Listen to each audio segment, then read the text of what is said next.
Welcome to Sleepy Stories. In this episode, we will take a clear and steady look at solar flares, powerful bursts of energy that rise from the surface of our sun and reach across space to touch the Earth. This story is designed to help you learn while you rest. If sleep doesn't come right away, that is completely fine.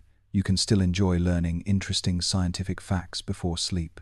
Simply listen, let your breathing slow, and allow the information to settle at its own pace. If you enjoy relaxing stories that help you learn while winding down, feel free to like this video and subscribe to our channel.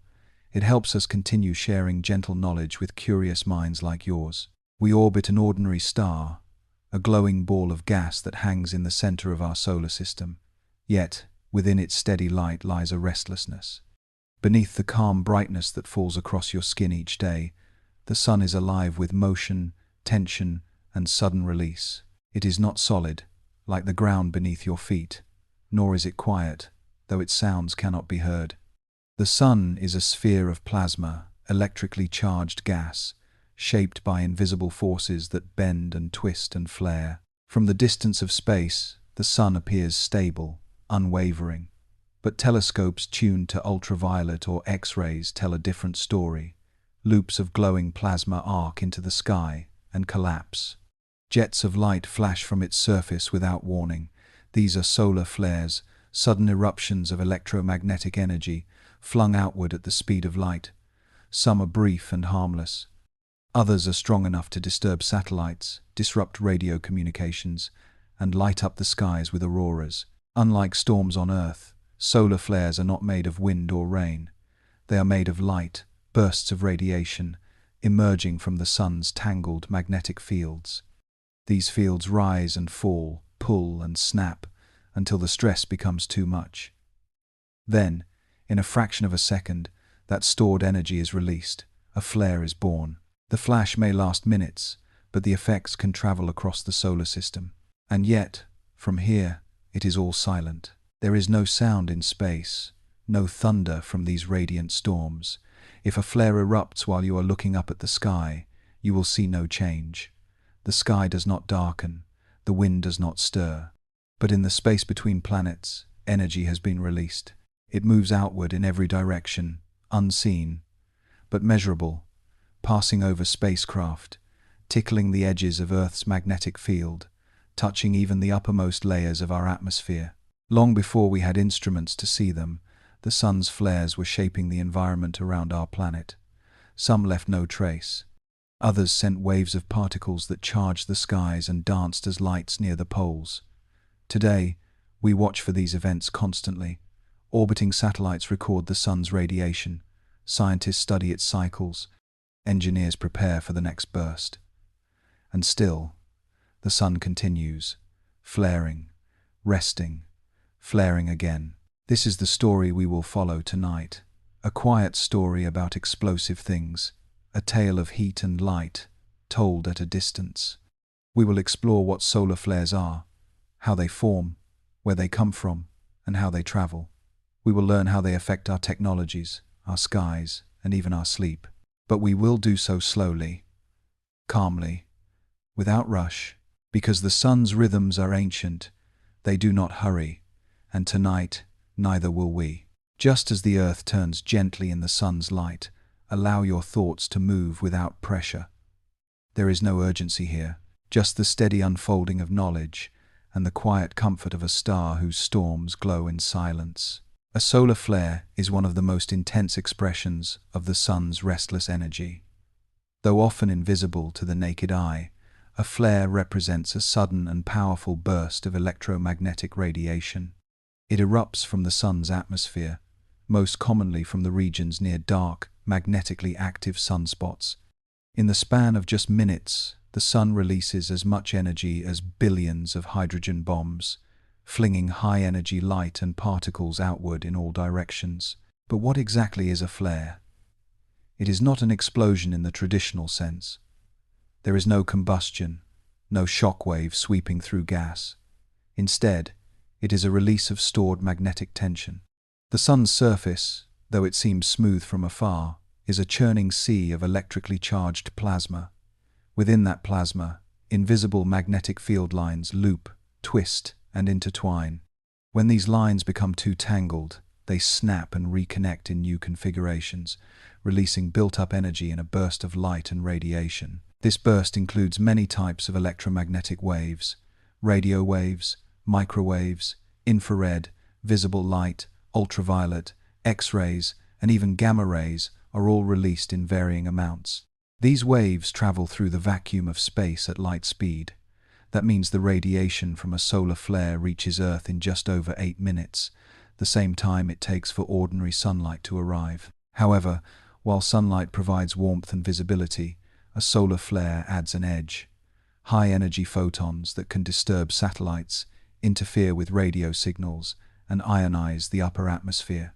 Solar flares are usually associated with active regions on the sun's surface, areas where magnetic fields emerge and loop back into the solar plasma. These active zones can host sunspots, and when a flare erupts there, it often follows hours or days of subtle magnetic buildup. On Earth, solar physicists monitor these regions closely, looking for signs of complexity and tension that might signal a flare's approach. Flares are brief, typically lasting only a few minutes to an hour, but their effects ripple outward for much longer. The light arrives first, affecting the ionosphere and the instruments in orbit. Then, if particles are accelerated during the event, a solar proton storm may follow, reaching Earth within hours. These particles can pose radiation hazards to astronauts and damage electronics in spacecraft. Importantly, not all solar flares produce large-scale impacts. Many are small, detectable only through specialized instruments. But occasionally, a flare becomes strong enough to disturb technologies across the globe. In the modern era, such events are carefully tracked and classified by size and strength.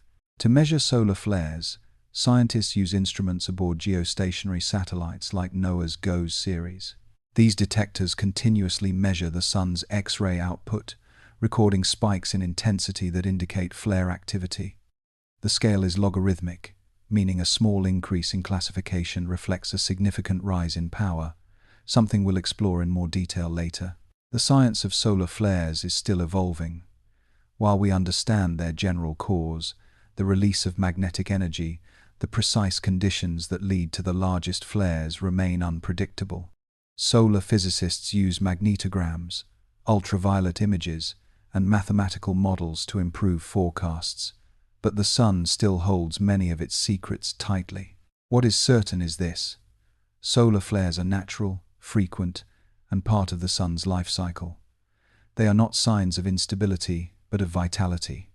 The sun does not merely shine, it pulses with activity, responds to its own rhythms, and sends messages across space in bursts of pure energy. And as we study those bursts, their shape, their timing, their consequences, we begin to see the sun not as a simple light in the sky, but as a complex, dynamic engine, one that breathes in heat, tension, and fire, one that flares. The surface of the sun is not a smooth or still place. Though it appears serene from Earth, a pale, glowing circle suspended in the sky, the sun is, in truth, a storm of heat and motion. And beneath that motion is a more subtle force: magnetism. Invisible, powerful, and endlessly shifting, the sun's magnetic fields are the true architects of solar flares. Unlike a solid planet, the sun is made entirely of plasma, a hot, electrically charged state of matter where particles move freely, and magnetic fields can form, grow, and twist. These magnetic fields rise up from the sun's interior, looping through the surface and returning again.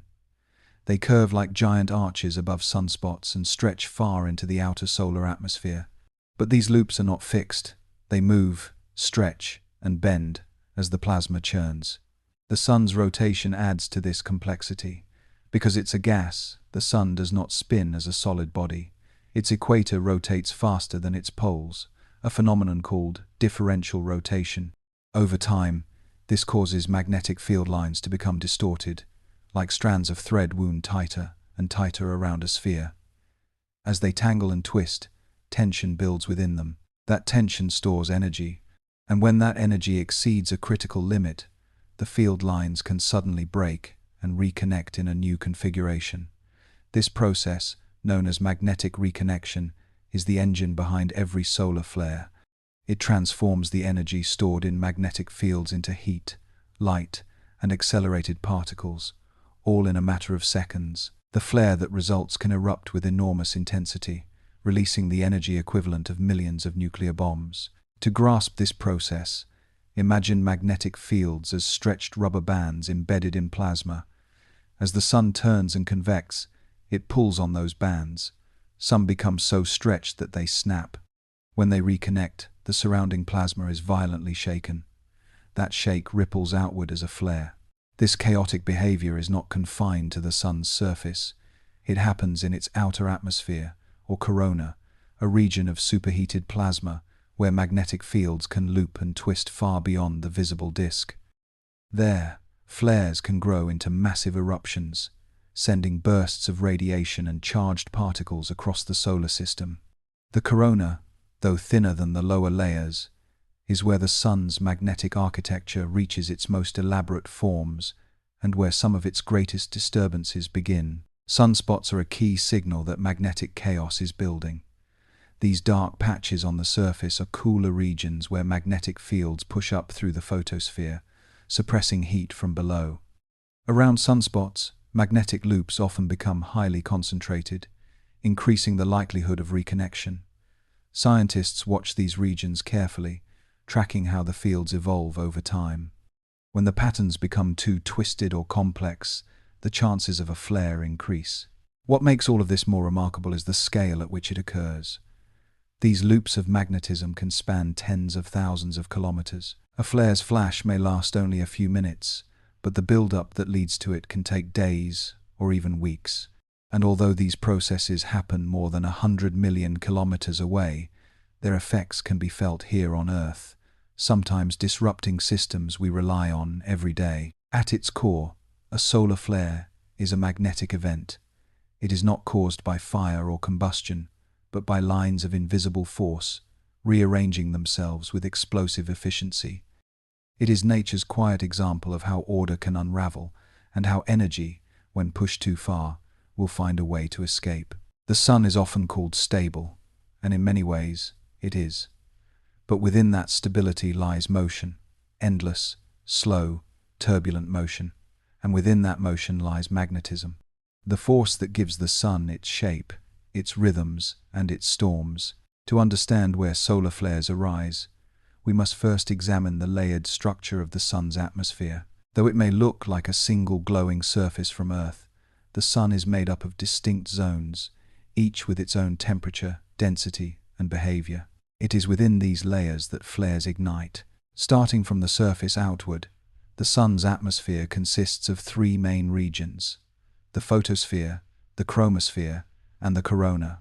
The photosphere is the visible surface of the sun, the part we see with our eyes or through solar filters. It is not solid, but a dense shell of hot gas, about 500 kilometers thick, where most of the sun's light originates. Its temperature hovers around 5,500 degrees Celsius, and this is where sunspots form. Dark, magnetically intense regions that often serve as the birthplace of flares. Above the photosphere lies the chromosphere. It glows faintly with a reddish hue during solar eclipses and is about 2,000 kilometers thick. Though less dense, it is more dynamic, with spicules, jets, and wave-like disturbances moving through its structure. It is here that the first signs of a flare often appear, as light begins to intensify in ultraviolet and X-ray wavelengths.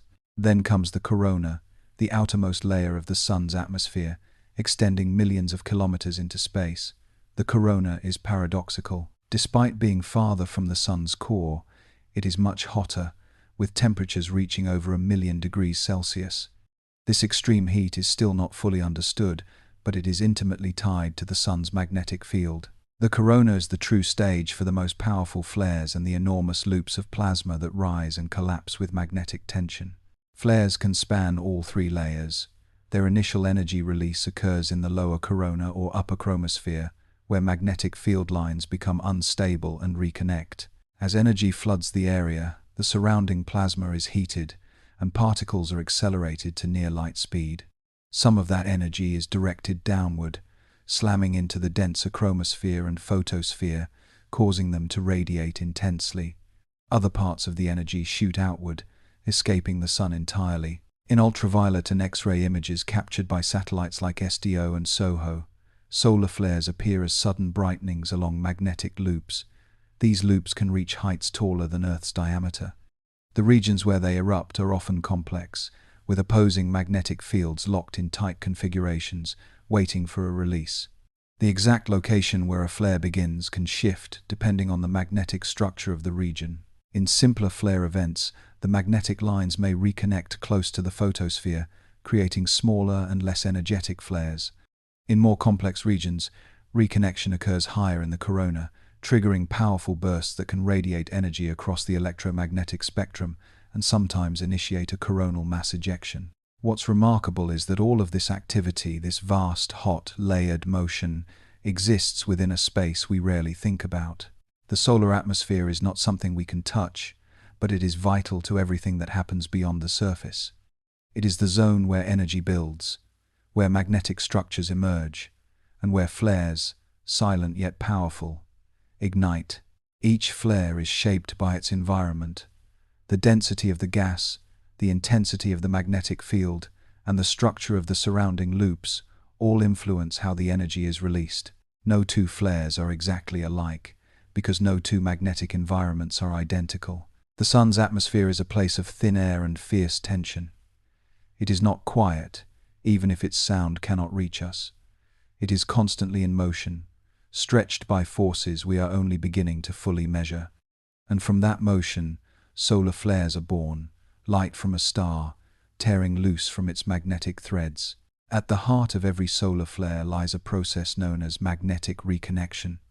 It is not a term often heard outside of solar physics, yet it describes one of the most dramatic energy transformations in the known universe. When magnetic reconnection occurs, energy that was once quietly stored in the sun's tangled field lines is released in an instant, and a solar flare is born. To understand this, imagine magnetic field lines not as abstract mathematical tools, but as physical entities, flexible, elastic, and dynamic. On the sun, these lines are constantly being drawn, stretched, and twisted by the motion of the plasma in which they are embedded. Because plasma is made of electrically charged particles, it naturally generates and responds to magnetic fields. As the sun churns, from the deep convection zone to the outer corona, it pulls these field lines along, bending them into loops, braids and arches that rise and fall above the solar surface. Over time, some of these field lines become so twisted and tightly wound that they are forced into unstable configurations. Two opposing magnetic fields, say, one pointing north and one pointing south, are pushed close together. In this zone of tension, the field lines begin to break and reconnect into a new, lower energy configuration. The energy difference between the original and the new setup doesn't vanish, it erupts. This is magnetic reconnection. It is the moment when invisible tension becomes visible power, when light, heat, and motion are set free. The physics behind reconnection is complex and still being studied.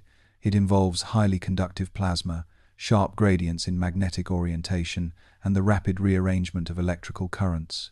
In the reconnection zone, often a narrow sheet called a current sheet, particles are accelerated to high energies, and shock waves ripple outward. The plasma near the reconnection site heats to millions of degrees, creating emissions in X-rays and extreme ultraviolet light. These are the first visible signs of a solar flare. What follows can vary. In smaller events, the energy is confined to a single magnetic loop. In larger events, the flare can spread across an entire active region, or even trigger a coronal mass ejection if magnetic fields are open to interplanetary space. Regardless of scale, the core mechanism remains the same. The sun's magnetic field, under stress, rearranges itself violently, and in doing so, unleashes energy it has stored for days, weeks, or even months. One of the striking things about reconnection is how quickly it happens. While the buildup of magnetic stress may take many days, the actual release of energy occurs in seconds to minutes. That suddenness is what makes flares so difficult to predict. The signs are there, but the trigger moment is subtle and easily missed. Magnetic reconnection does not only occur on the Sun, it happens throughout the universe, in planetary magnetospheres, in laboratory plasmas, and in the distant jets of black holes. But nowhere is it as visible and as influential to us as it is on our own star. Through missions like NASA's Magnetospheric Multiscale (MMS) mission and the Parker Solar Probe, scientists have been able to observe reconnection in action, both near Earth and close to the Sun.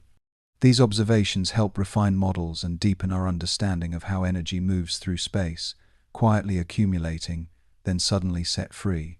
In the context of solar flares, magnetic reconnection is both the match and the spark.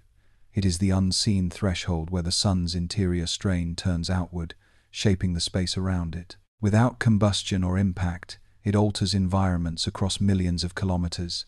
It is a quiet mechanism with loud consequences, and the true birthplace of solar light unleashed. When a solar flare erupts, it sends out an intense wave of energy, but this energy is not a single substance or form. Instead, it travels as light, electromagnetic radiation, spanning nearly the entire spectrum, from slow, low-frequency radio waves to searing bursts of X-rays and gamma rays. This light, invisible and visible, carries the signature of the flare's birth and its reach across space. All of this happens in the vacuum beyond the Sun, where no sound can travel. There is no roaring thunder, no seismic rumble, only waves of electromagnetic energy moving silently outward at light speed. Within 8.5 minutes, the first effects reach Earth, not as heat, not as particles, but as light alone. This radiation interacts with Earth's atmosphere almost immediately. The highest energy photons, in the form of X-rays and extreme ultraviolet (EUV) radiation, are absorbed by the ionosphere, a thin shell of charged particles high above the surface. There, the added energy causes the ionosphere to swell and change shape, affecting the way radio signals travel. Pilots, air traffic controllers, and satellite systems may notice sudden blackouts or shifts in communication bands. The visible light from a flare is usually too faint to be noticed from Earth's surface. The Sun is already so bright that even the most energetic flare barely increases its apparent brightness. But with the right instruments, X-ray telescopes, ultraviolet sensors, and photometers, the flare becomes dramatically clear. Cameras aboard satellites like the Solar Dynamics Observatory can capture every moment: the sudden brightening, the curling magnetic loops, the fading glow as energy disperses. Alongside visible and ultraviolet light, flares emit radio waves that can be picked up by ground-based antennas. These emissions ripple through space like low-frequency pulses, telling scientists when and where a flare has occurred.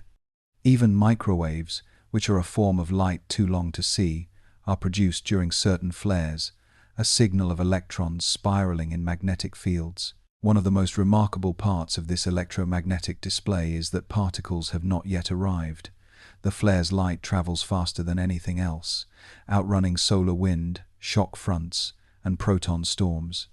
Only after this flash of light does the Sun begin to release charged particles, if at all, in what may become a radiation storm or a coronal mass ejection. This separation of light and particles is important.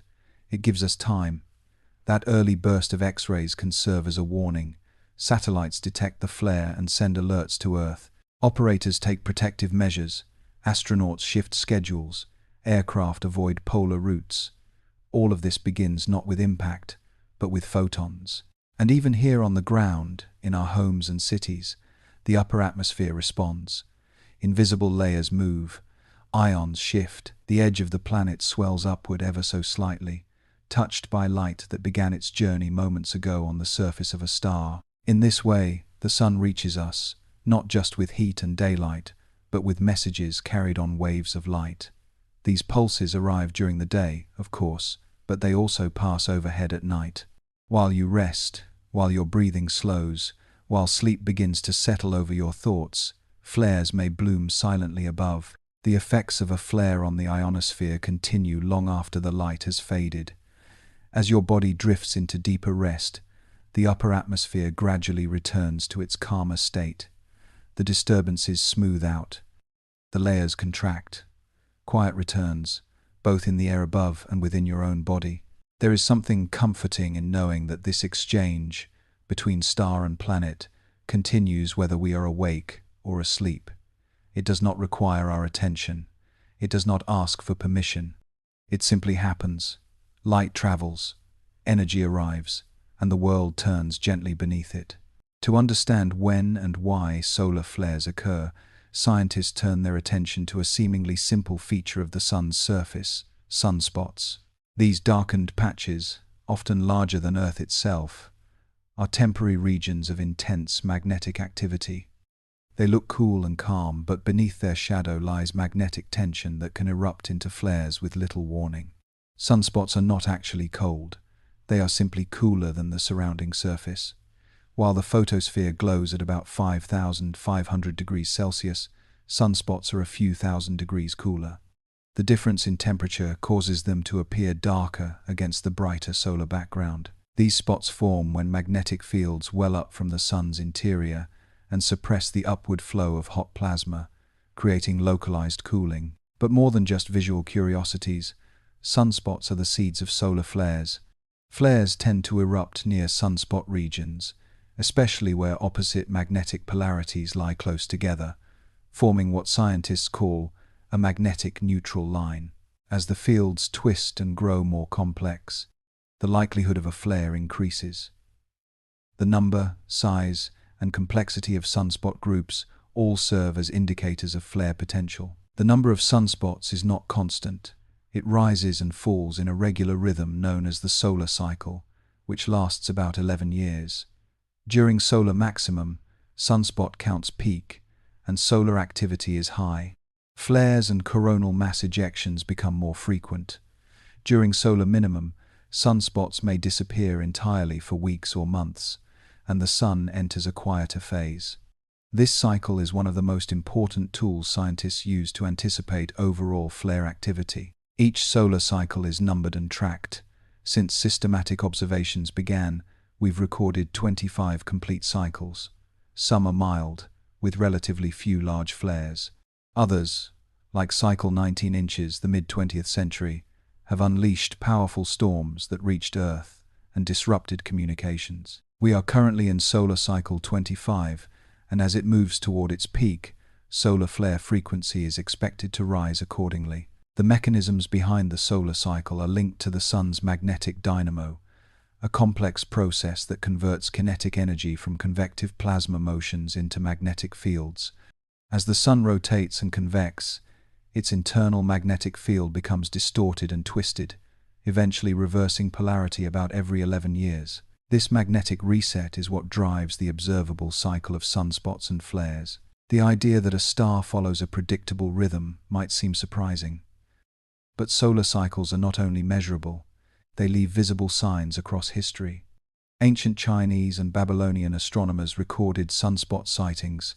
Medieval scholars noted strange lights in the sky, likely caused by solar storms. Even tree rings and ice cores preserve the chemical traces of increased solar radiation from centuries past. Understanding the solar cycle allows scientists to better prepare for flare seasons. Satellites can be placed in standby mode during high-risk windows. Communication systems can be reinforced. Space missions are scheduled to avoid the riskiest periods. And yet, even with all our instruments and forecasts, the sun remains partly unpredictable. A quiet-looking region can flare unexpectedly. A large sunspot may pass across the disk with no eruption at all. Still, the pattern offers insight. It reminds us that the sun is not random in its behavior. It is guided by cycles, slow, deep rotations of force and field. Just as Earth has seasons shaped by its orbit, the sun has its own form of time, measured not in months or weather, but in magnetism and light. And within that cycle, solar flares are both signals and consequences, bright expressions of magnetic strain released into space. They emerge in rhythm with the dark spots that mark the sun's face, building and breaking as part of a cycle, older than our cities, older than our languages, older even than humanity itself. To understand solar flares, to see them, track them, and predict their effects, humanity has learned to watch the sun with tools far beyond the naked eye. These tools, scattered across Earth and orbiting through space, form a silent network of constant attention.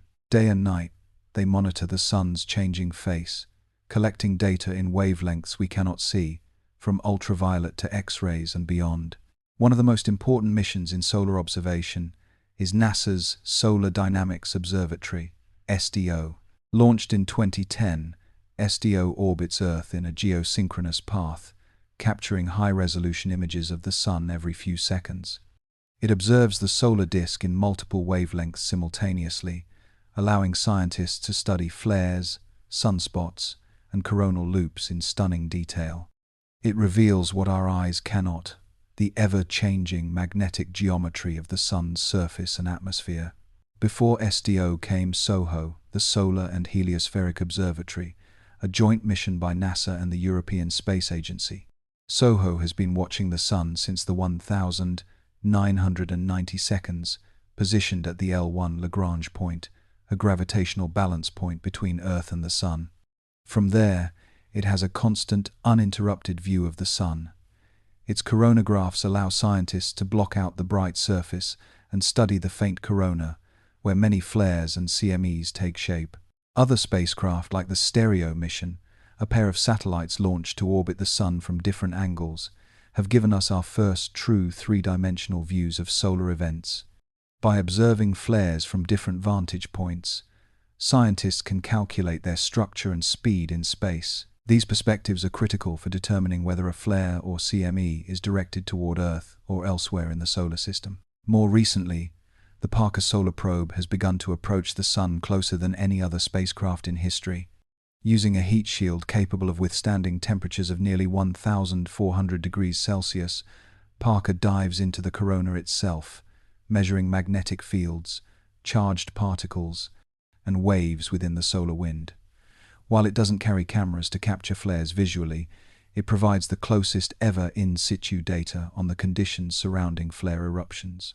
Meanwhile, back on Earth, ground-based observatories like the Big Bear Solar Observatory in California and the Mauna Loa Solar Observatory in Hawaii observe the sun in visible and hydrogen alpha light. Though limited by weather and atmospheric distortion, these observatories offer long-term, continuous monitoring of sunspot evolution and chromospheric activity, crucial clues in flare forecasting. Different instruments serve different roles. Some measure brightness in X-rays to classify flares. Others use magnetographs to map magnetic fields across the sun's surface. Some detect oscillations in plasma, while others track particles flowing through the solar wind. Together, they create a full-spectrum understanding of solar behavior. These observatories also feed into space weather forecasting centers, such as NOAA's Space Weather Prediction Center in the United States. Data from satellites is analyzed in real time, triggering alerts for possible flare impacts, radiation storms, or geomagnetic disturbances. These alerts are sent to satellite operators, power grid managers, aviation officials, and other stakeholders who rely on knowing when the sun's energy might interfere with systems on Earth. The network is global. Agencies in Europe, Japan, Russia, China, and beyond all contribute to watching the sun. It is a collaboration without borders, an international acknowledgement that the sun's reach extends to every corner of the planet. Solar observation has become not just a scientific endeavor, but a practical necessity. In a world filled with technology, the sun's behavior matters more than ever, and so we watch, patiently, precisely, as this star that powers all life reveals itself, flare by flare, through the lenses of machines we have placed between light and sky. Not all solar flares are created equal. Some pass unnoticed, their radiation absorbed quietly by Earth's atmosphere. Others spark disruptions, trigger auroras, or send alerts through the global space weather network. To make sense of this range in strength and effect, scientists have developed a classification system, a simple, ordered scale to measure the power of solar flares. At the heart of this system is the sun's emission of X-rays. Instruments aboard satellites like NOAA's GOES series monitor X-ray brightness in Earth's orbit. When a flare occurs, these sensors detect a rapid spike in radiation in the soft X-ray band, specifically in wavelengths between 0.1 and 0.8 nanometers.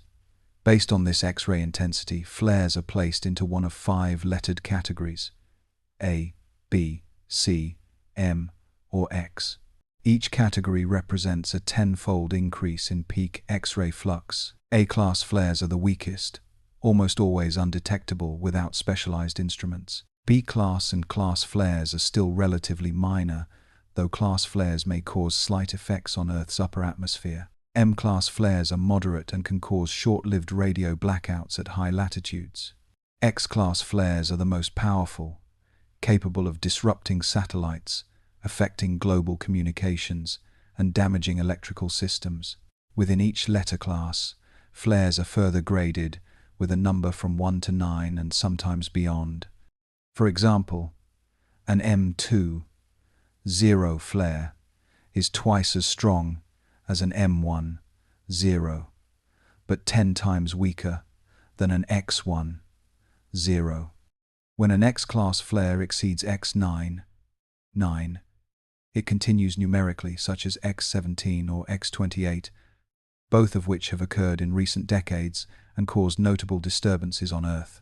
This classification doesn't measure the total energy released by a flare, which can vary based on duration, magnetic complexity, and associated particle emissions, but it provides a consistent way to quantify and compare events based on their immediate radiative impact in space. The importance of this system goes beyond scientific curiosity. For space agencies, satellite operators, airlines, and military systems, knowing the strength of a flare helps determine the level of response required. An X2 flare might prompt adjustments to satellite orientation. An X9 flare could trigger full protective measures and potential shutdowns of sensitive systems. Flares that occur on the edge of the Sun's visible disk may still be classified, though their full impact is harder to assess due to line-of-sight limitations. If a flare happens on the far side of the Sun, its X-rays never reach Earth, so it's not categorized in real time, though indirect detection methods may later confirm its strength. Some flares are also associated with solar proton events, bursts of high-energy particles that can arrive hours later and pose a threat to astronauts, satellites, and high-altitude aviation. While the classification scale is based on X-rays alone, strong flares often accompany these more dangerous particle showers. Historical records show that the strongest flares can push this scale to its limits. In November 2003, during the peak of solar cycle 23, a flare, estimated to be X28, overwhelmed sensors and temporarily blinded X-ray instruments. It triggered radio blackouts and raised radiation levels in space, providing a dramatic reminder of the Sun's capacity for sudden violence. Yet most flares are modest, occurring regularly with little consequence. The classification system helps sort signal from noise, highlighting which events demand action and which simply mark the Sun's restless magnetic breath. In this way, a simple letter and number become a language, one that tells us, with precision, how loudly the Sun has spoken. In the long history of observing the Sun, one event stands above all others, a solar flare so powerful, so disruptive, that it still shapes our understanding of what our star is capable of. It occurred in late August and early September of the year 1859 and is known today as the Carrington event. At that time, solar physics was in its infancy. The concept of a solar flare hadn't yet been defined, but on the morning of September 1st, British astronomer Richard Carrington was sketching sunspots, as was his daily habit, when he saw something entirely unexpected. A sudden burst of bright white light flashed from the center of a large sunspot group. It lasted about 5 minutes, then faded. Carrington had just witnessed the first recorded observation of a solar flare. 17 hours later, Earth felt the impact. Brilliant auroras illuminated the skies around the globe, not just near the poles, but as far south as the Caribbean and as far north as Queensland. Australia. In some places the lights were so bright that people could read newspapers by them in the middle of the night. The beauty, however, came with disruption. Across North America and Europe, telegraph systems began to fail. Sparks flew from telegraph machines, shocking operators and igniting fires.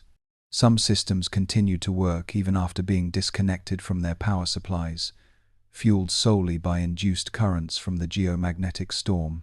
Wires hummed with energy they weren't designed to carry, and communication across vast distances faltered.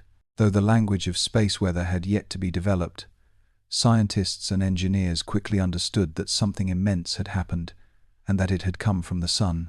Modern researchers have since reconstructed the Carrington event using ice core data, tree ring isotopes, historical sunspot drawings, and magnetometer records.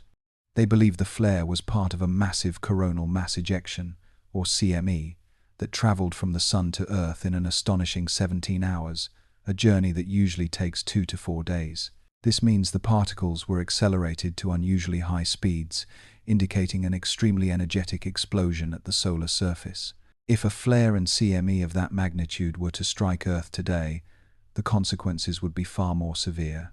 The global infrastructure we rely on, satellites, navigation systems, aviation, power grids, internet cables, and undersea communication lines, could all be affected simultaneously.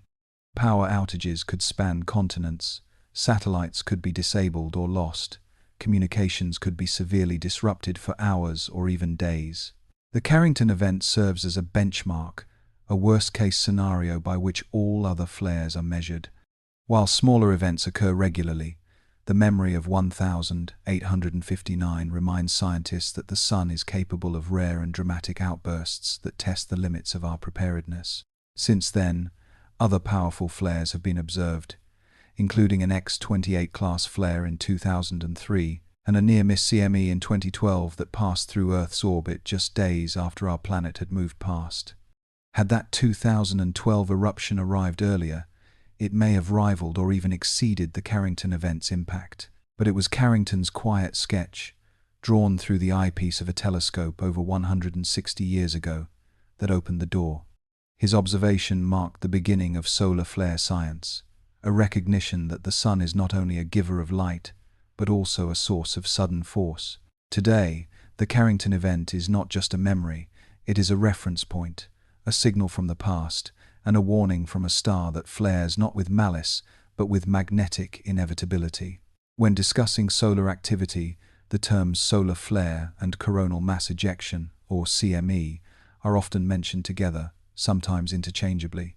But while they are both products of the sun's magnetic energy, they are not the same.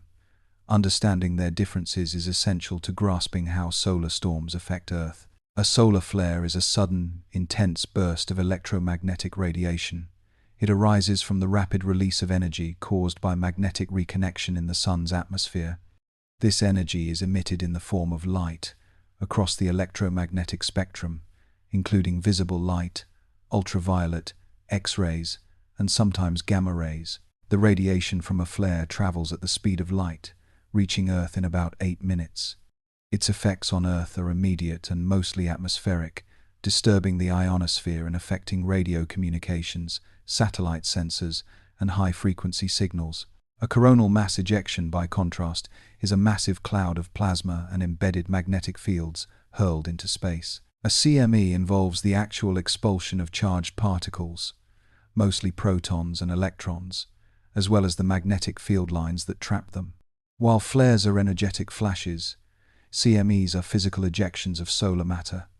They move slower than flare radiation, typically taking 1 to 3 days to reach Earth, depending on their speed and trajectory. The two events often happen together, especially during major solar outbursts, but one can occur without the other. Some powerful flares are not accompanied by a CME, and some CMEs emerge quietly, without a significant flare.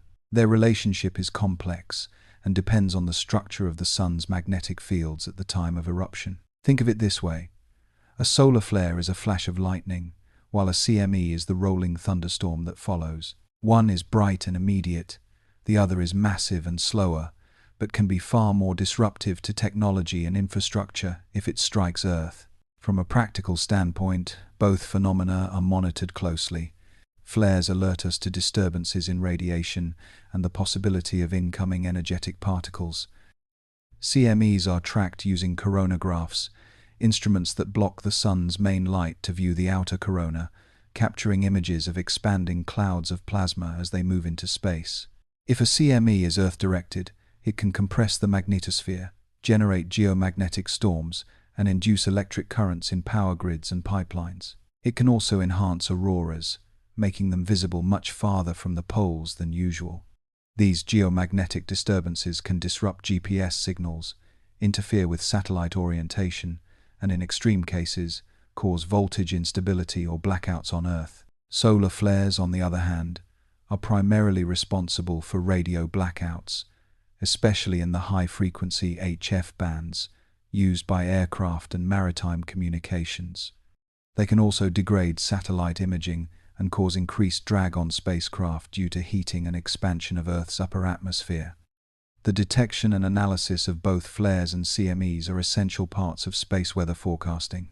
Scientists use data from multiple observatories, including SDO, SOHO, and the Parker Solar Probe, to model the behavior of solar events and predict their arrival at Earth. These models incorporate timing, energy, direction, and magnetic polarity to estimate impact severity. Despite years of research, forecasting solar eruptions remains a developing science. The sun's magnetic field is vast and chaotic, and the processes that determine whether a flare becomes a CME are still being unraveled.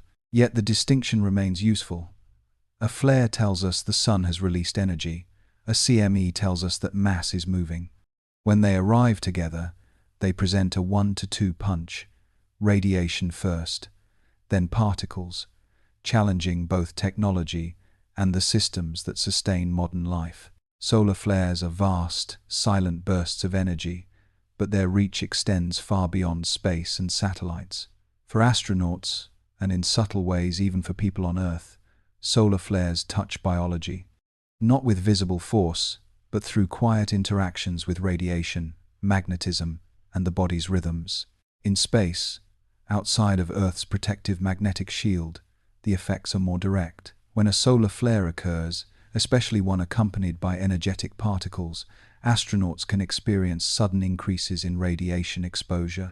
High-energy protons and electrons can penetrate spacecraft walls and human tissue, damaging DNA and affecting cellular processes. Prolonged exposure increases the risk of long-term health problems, including cancer, vision changes, and neurological effects. To guard against this, spacecraft are designed with protective shielding. Space agencies monitor the sun continuously.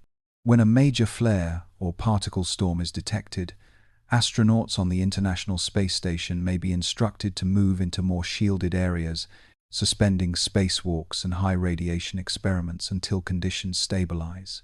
On future missions to the Moon or Mars, where no magnetic field offers protection, solar activity will be one of the most serious environmental hazards. But even on Earth, where the atmosphere and magnetosphere offer strong protection, there is growing interest in how solar activity may subtly influence human physiology, particularly our circadian rhythms and patterns of sleep. The human body operates on a daily cycle known as the circadian clock, synchronized by light and electromagnetic cues.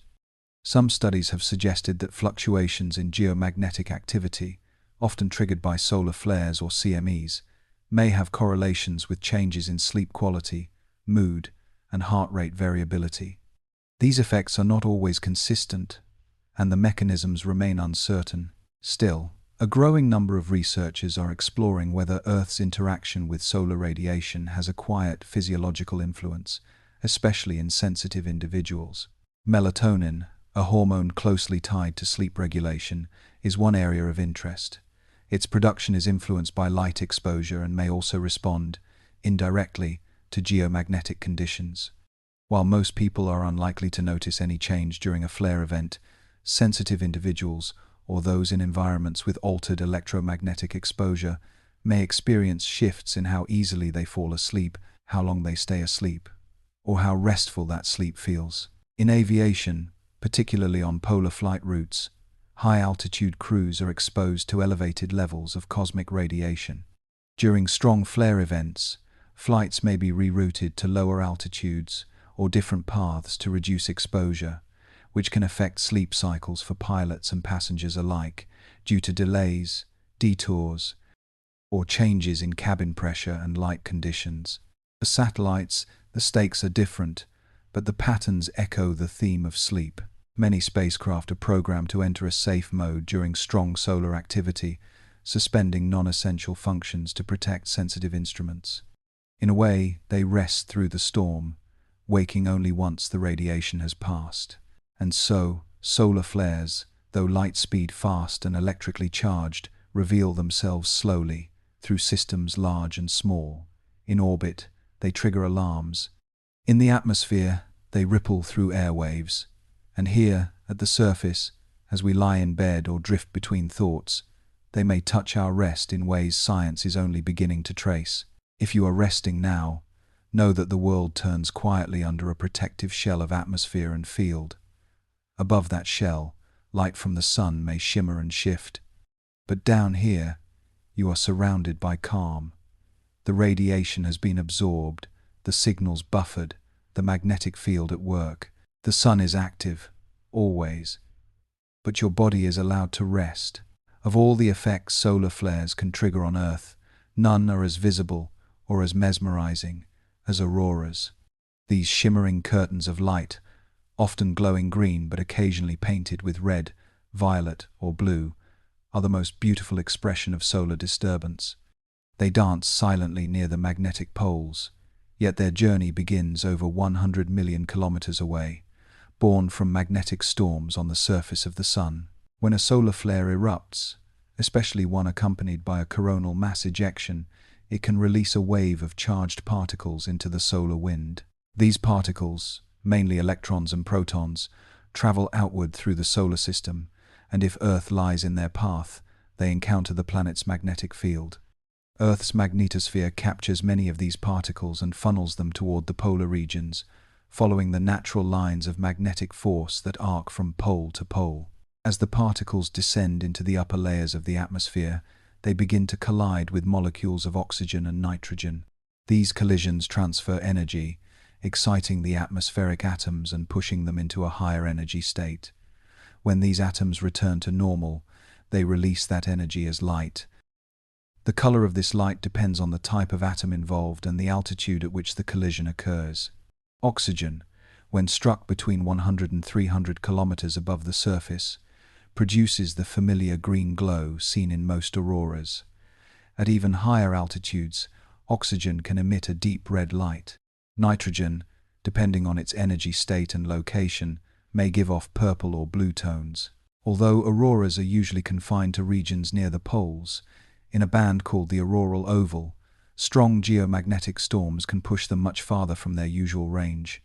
During powerful solar events, these glowing arcs have been seen as far south as the Mediterranean and as far north as Queensland. In such moments, they are no longer a polar phenomenon but a global one. For much of human history, auroras were sources of mystery. Cultures across the world recorded them in mythology, associating them with spirits, warnings, or divine presence. Some saw them as dancing souls, others as messages in the sky. Now, with the benefit of space weather science, we understand their origin. Yet even with this knowledge, the wonder remains intact. The quiet movement of light across a starry sky continues to inspire awe, no less profound for being explained. Auroras also offer a practical use. They reflect the state of the space environment around Earth. Their color, brightness, and speed can indicate the strength of a geomagnetic storm. Scientists often use these displays, alongside numerical indices like the KP index, to assess real-time solar impact. When a flare or CME reaches Earth, the aurora may be the first visible confirmation that space weather is unfolding above. The popularity of aurora watching has grown in recent years. In places like Iceland, Norway, Canada, and parts of New Zealand, people gather at night to watch the lights move across the sky. Cameras capture long exposures of glowing arcs and swirling ribbons. Some observatories even broadcast live views of auroras, making them accessible to viewers around the world who may never step under polar skies. And while their beauty captures the eye, their meaning runs deeper. Auroras are visual proof that the sun is not just a distant light, but a participant in Earth's daily environment. Through electromagnetic fields and waves of particles, it reaches into the sky and writes across it in color. Each aurora is the visible edge of a solar interaction, a flare echoing through the magnetosphere, painting its response in light. Solar flares do not touch Earth's surface directly. Their energy is mostly absorbed or deflected by our atmosphere and magnetic field. But high above us, where satellites orbit and signals move between sky and ground, the effects of a solar flare can be immediate and disruptive.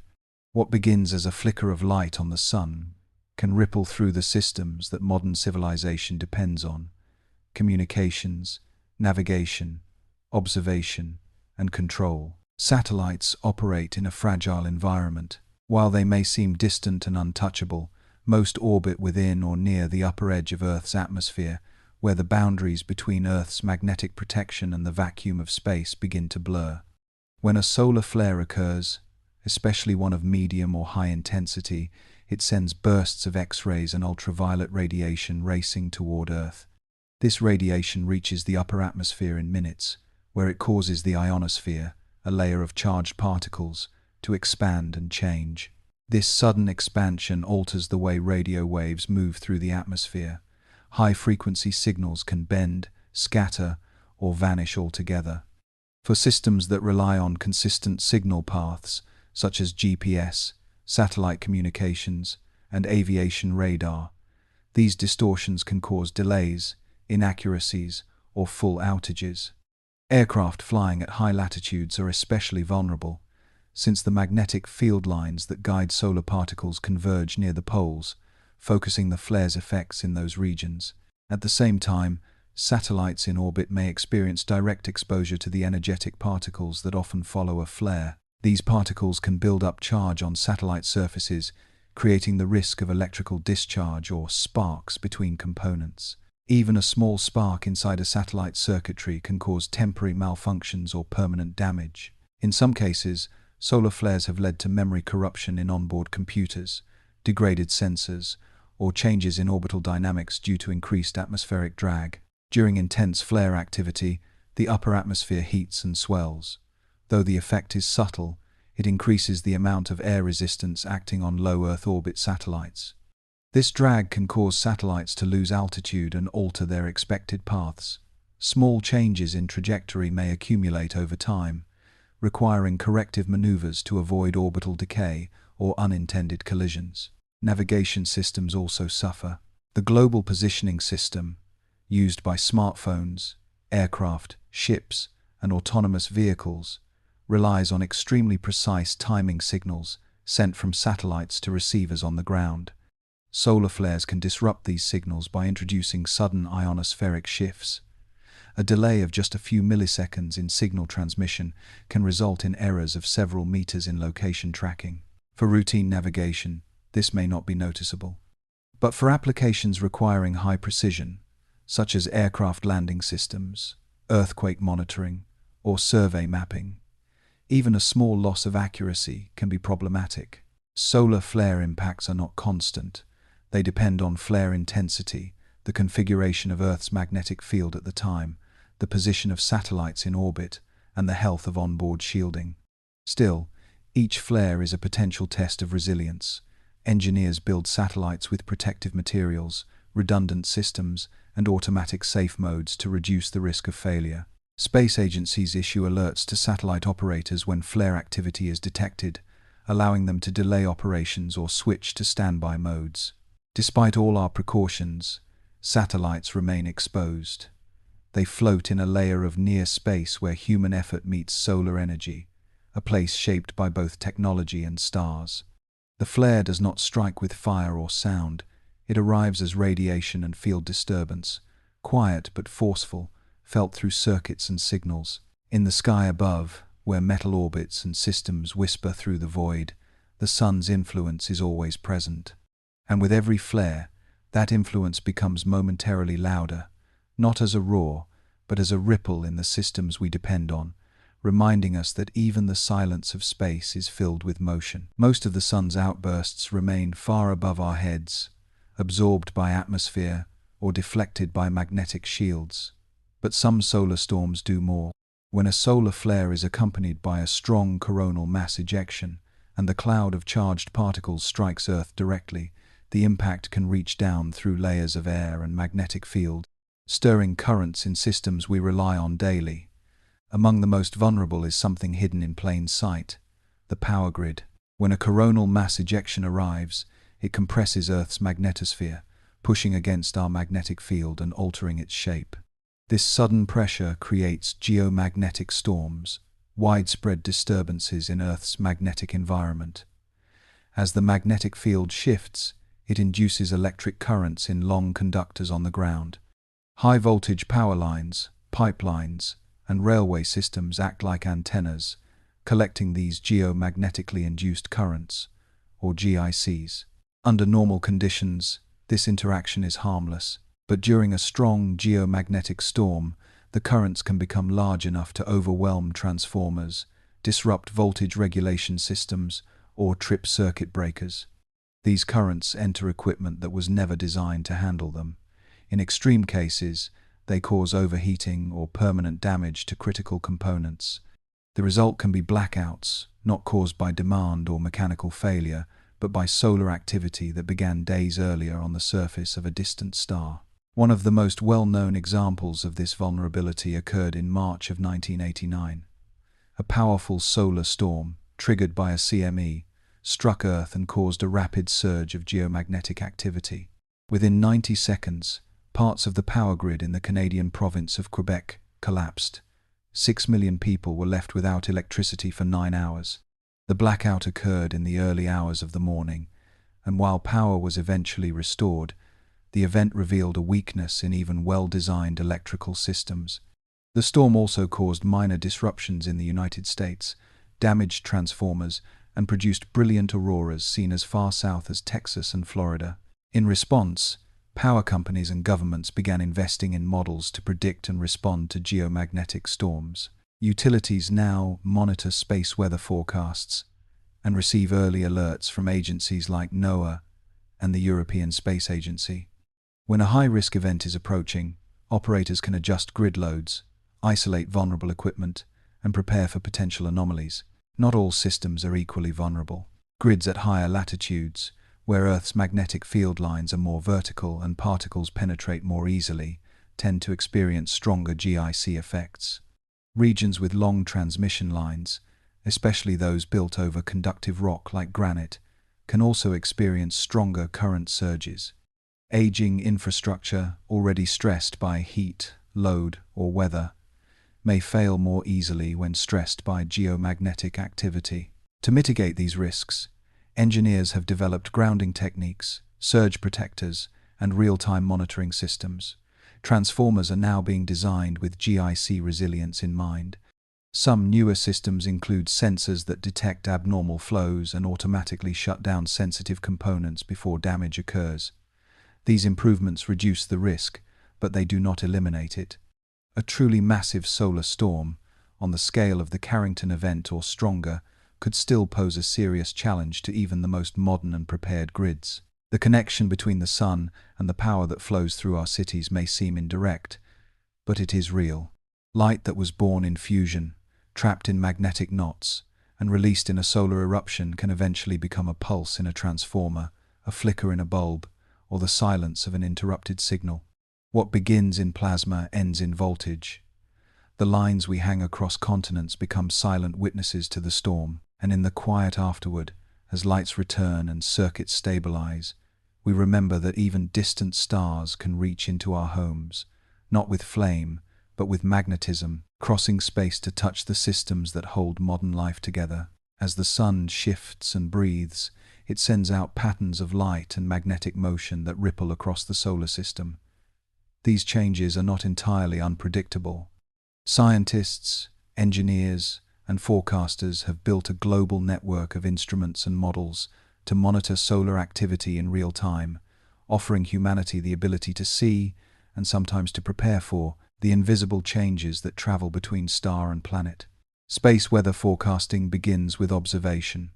Dozens of satellites are stationed at key vantage points, orbiting the Earth, trailing the Sun, or resting at gravitational balance points.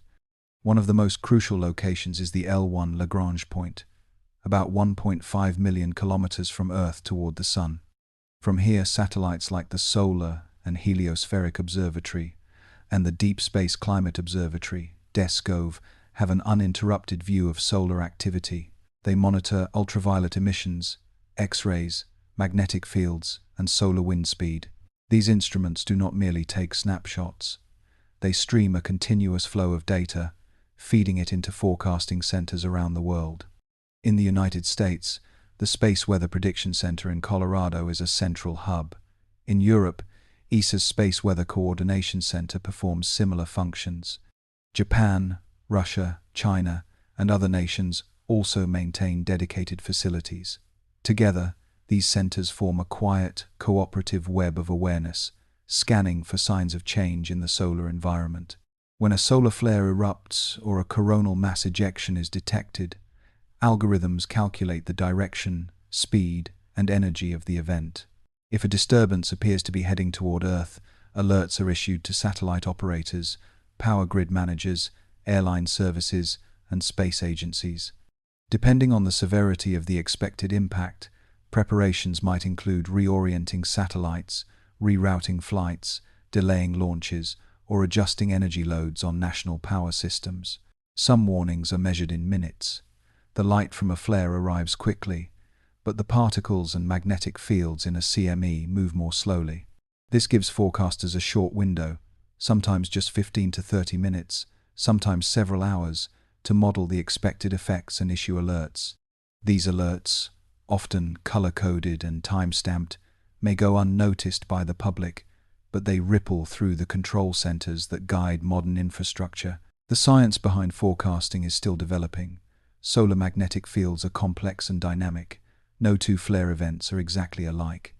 To improve accuracy, researchers use supercomputers and machine learning algorithms that analyze decades of solar images, magnetic maps, and event logs. By identifying patterns and comparing them to past outcomes, these systems refine their predictions with each new cycle of solar activity.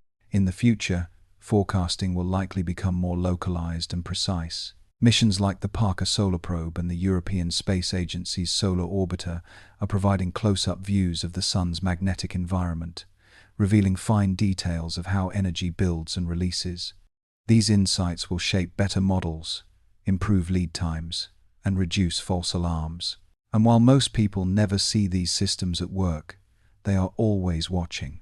Every minute, measurements are taken, data is logged, simulations are run. This quiet vigilance protects satellites that provide communication, navigation, and observation. It safeguards power grids that light cities and charge homes, and it supports astronauts in orbit, ensuring their safety as they sleep, work, and explore. As you rest, perhaps even now, these systems are active. While your thoughts drift and your body becomes still, invisible waves from the Sun may be racing toward Earth. And far above, silent sensors detect their motion, alerting those who listen. The flare moves in silence, but it is not unseen. It is comforting to know that while you sleep, others, machines, and people alike, are keeping watch. They read the Sun's rhythms and interpret its pulses.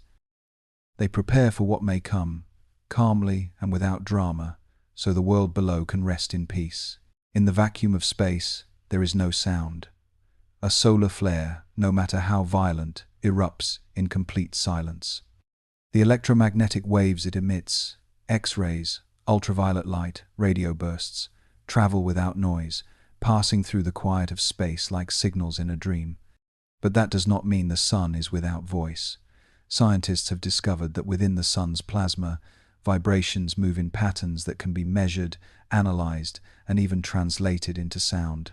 This field of study is called helioseismology, the science of solar vibrations. Much like seismologists use earthquakes to study the interior of Earth, helioseismologists observe oscillations on the Sun's surface to understand its inner layers.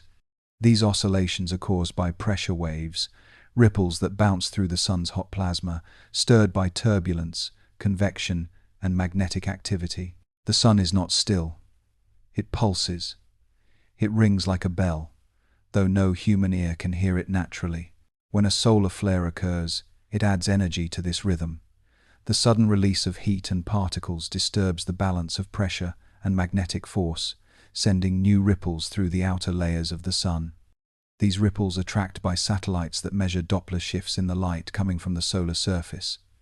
Subtle shifts in wavelength reveal the motion of gases moving up and down, out and in, like breath. By collecting this data, scientists can reconstruct how different regions of the sun respond to flare events, and with further processing, they can turn these movements into audio. The result is not sound in the traditional sense, but a digital translation, a soundscape built from motion, density, and speed. Some of these recordings reveal deep, thrumming vibrations. Others produce high-pitched pulses, irregular drifts, or haunting low-frequency tones that shift like wind over water. These solar songs are used not only for public outreach but for scientific insight. By analyzing how sound waves move through the sun, researchers can infer properties of its interior, such as temperature gradients, magnetic field structures, and convection zones. Helioseismic signatures change when a region is active, and patterns in the vibration can sometimes reveal growing magnetic instability, offering clues that a flare may be imminent. Sound, in this case, becomes a language of motion. The flare does not speak in words or melody, but in ripples of energy that travel beneath the surface, revealing the sun's inner unrest. It is a quiet form of observation, not through light, but through rhythm. Instruments aboard spacecraft like the Solar and Heliospheric Observatory, SOHO, and NASA's Solar Dynamics Observatory have captured years of such data. These long-term records allow comparisons between solar cycles, helping scientists map how the sun's deep layers shift with time. The patterns they observe are sometimes stable and repeating, other times chaotic, a reminder that the sun's outer calm hides a core in constant motion. For the public, these solar soundscapes offer a rare sensory connection to something distant and abstract. Listening to a flare through translated data allows us to experience its presence in an unexpected way. It turns invisible turbulence into something tactile, not to be heard with the ears alone, but to be felt as structure and depth. In the end, solar flare soundscapes are not evidence of noise, but of form. They give dimension to an otherwise silent process. They remind us that even in vacuum and heat, there is order, movement shaped by physics and time. When we convert solar ripples into sound, we are not hearing the sun, we are hearing how it moves. And in that movement is a story, one of pressure, power, and balance, written across a star's surface in waves we are only beginning to fully understand. When a powerful solar flare erupts, the energy it releases does not always destroy. Sometimes it triggers rest. In orbit above Earth, satellites are designed with routines that mirror caution. During high radiation events, many of these machines enter what is known as safe mode, a temporary suspension of activity meant to preserve vital systems. These automatic shutdowns, pre-programmed into satellite software, are among the most effective tools in space weather resilience. Satellites operate in an environment filled with potential hazards. Even under normal conditions, they are exposed to a steady stream of cosmic radiation, micrometeoroids, and temperature extremes.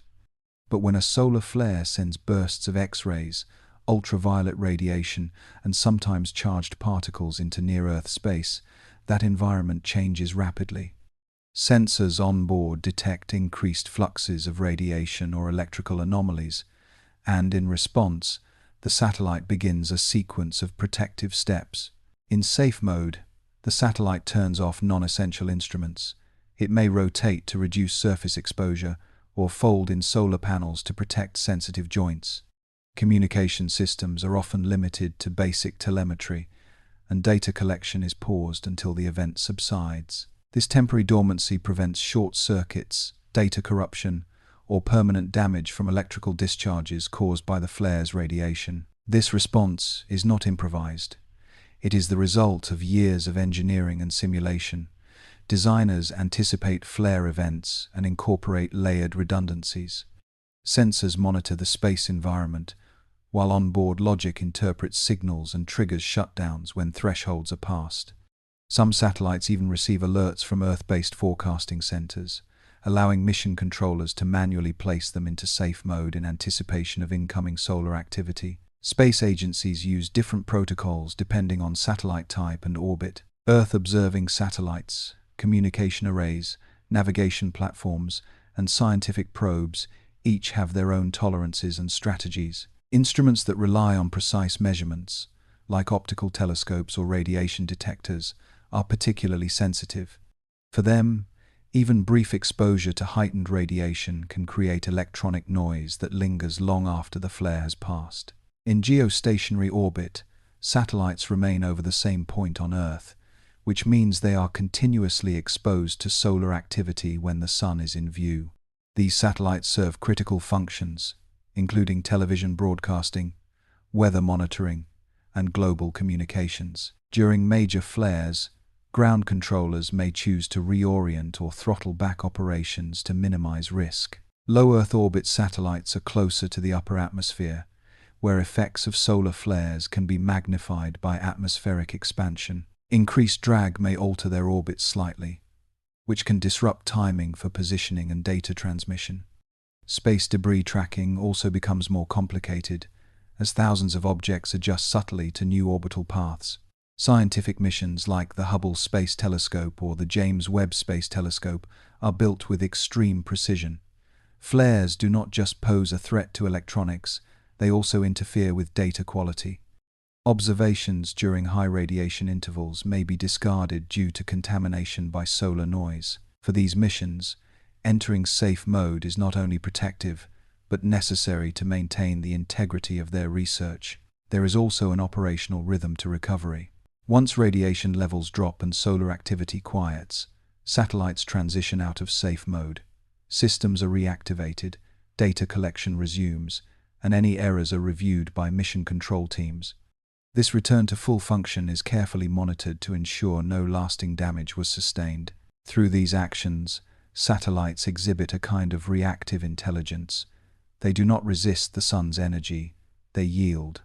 They pause, shield, reset.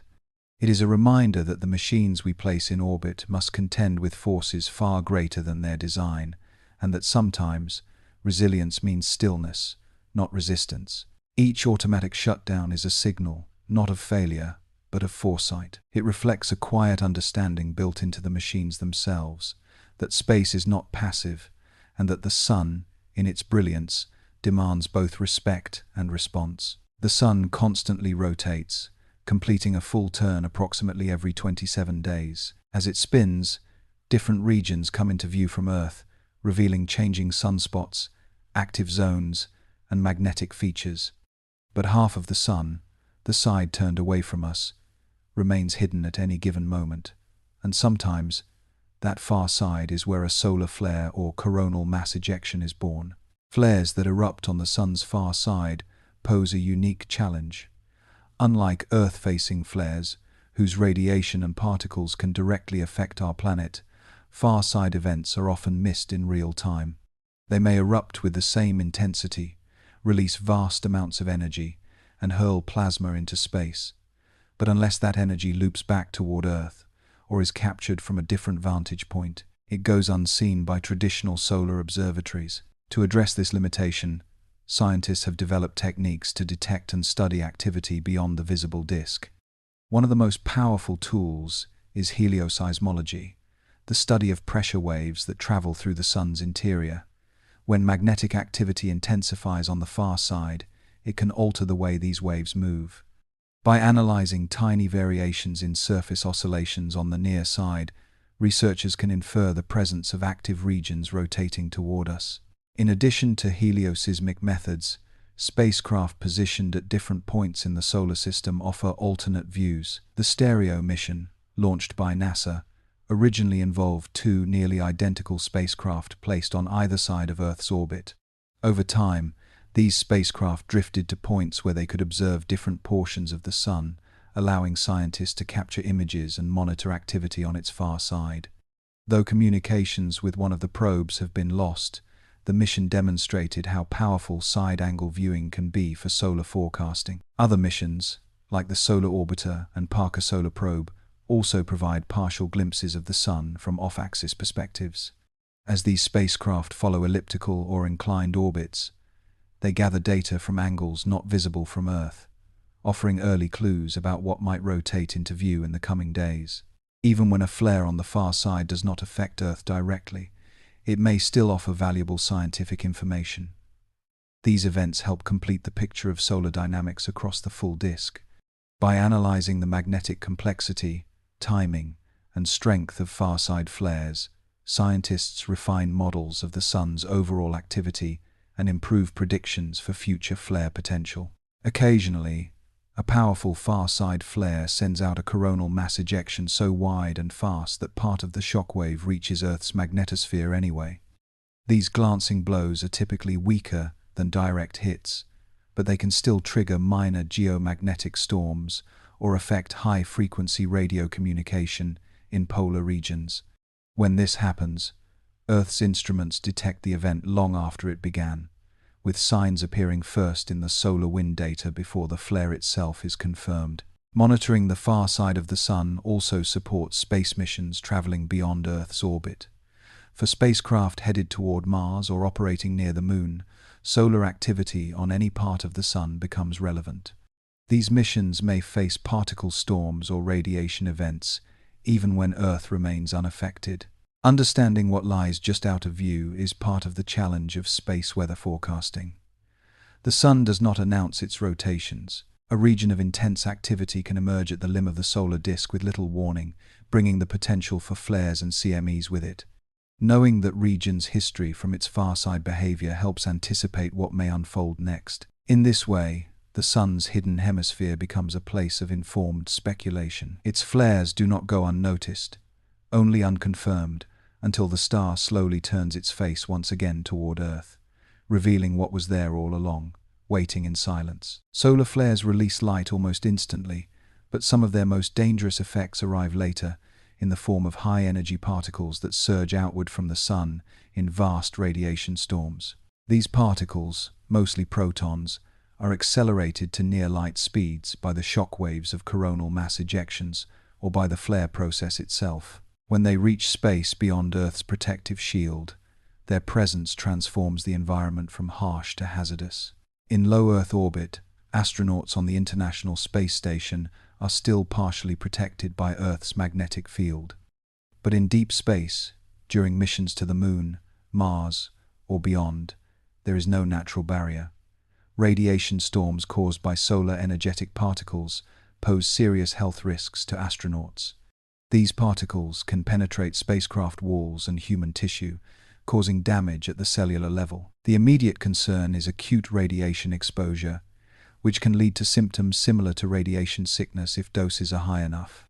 Over time, cumulative exposure increases the risk of cancer, cardiovascular problems, and potential neurological effects. Because of this, space agencies monitor solar activity continuously. When a flare or CME is observed, mission control checks particle flux data. If levels rise rapidly, astronauts may be instructed to take shelter in specially shielded parts of the spacecraft, often located near water storage tanks or behind supplies, which serve as improvised radiation buffers. These protective zones are not always large or comfortable, but they can make a vital difference during particle storms. Timing is everything. The most dangerous particles typically arrive between 15 minutes and several hours after the flare begins, depending on their energy and the configuration of the solar magnetic field. This narrow window can be critical for crew safety. Alerts must be issued quickly, and emergency procedures executed without delay. For longer duration missions, particularly those involving time spent on the lunar or Martian surface, solar storm shelters will need to be permanent and well equipped, with walls thick enough to reduce exposure to acceptable levels. Designing such habitats is a major focus of current aerospace engineering. On the Moon, where there is no atmosphere or magnetic field, astronauts would be fully exposed during an event unless shielded underground or inside reinforced modules. Mars offers a thin atmosphere, but not enough to block the most energetic particles.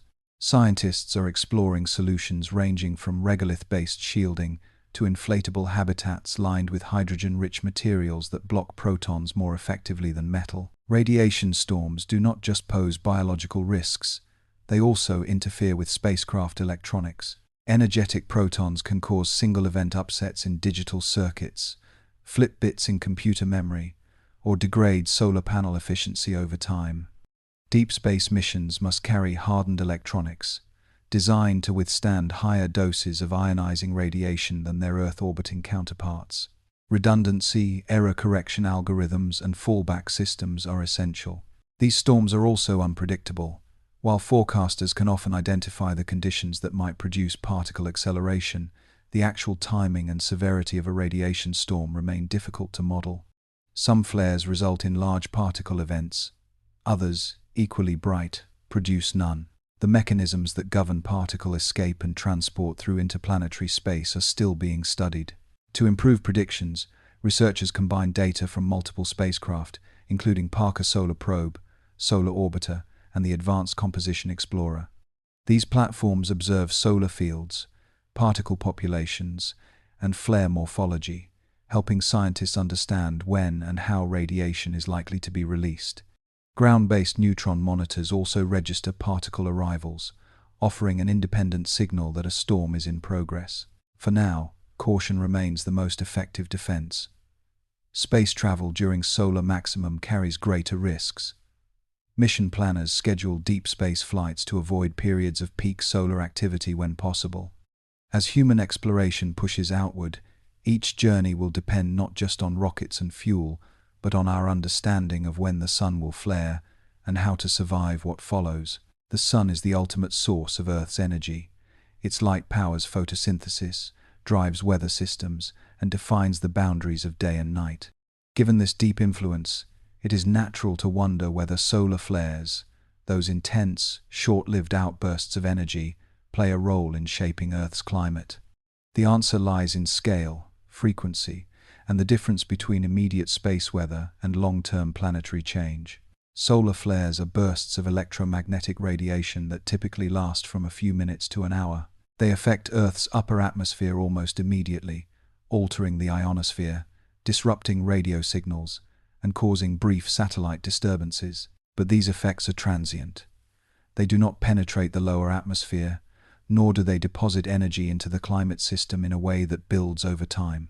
Climate, by contrast, refers to patterns measured over decades or centuries. To influence climate, a solar phenomenon would need to change the total amount of energy Earth receives in a sustained, measurable way.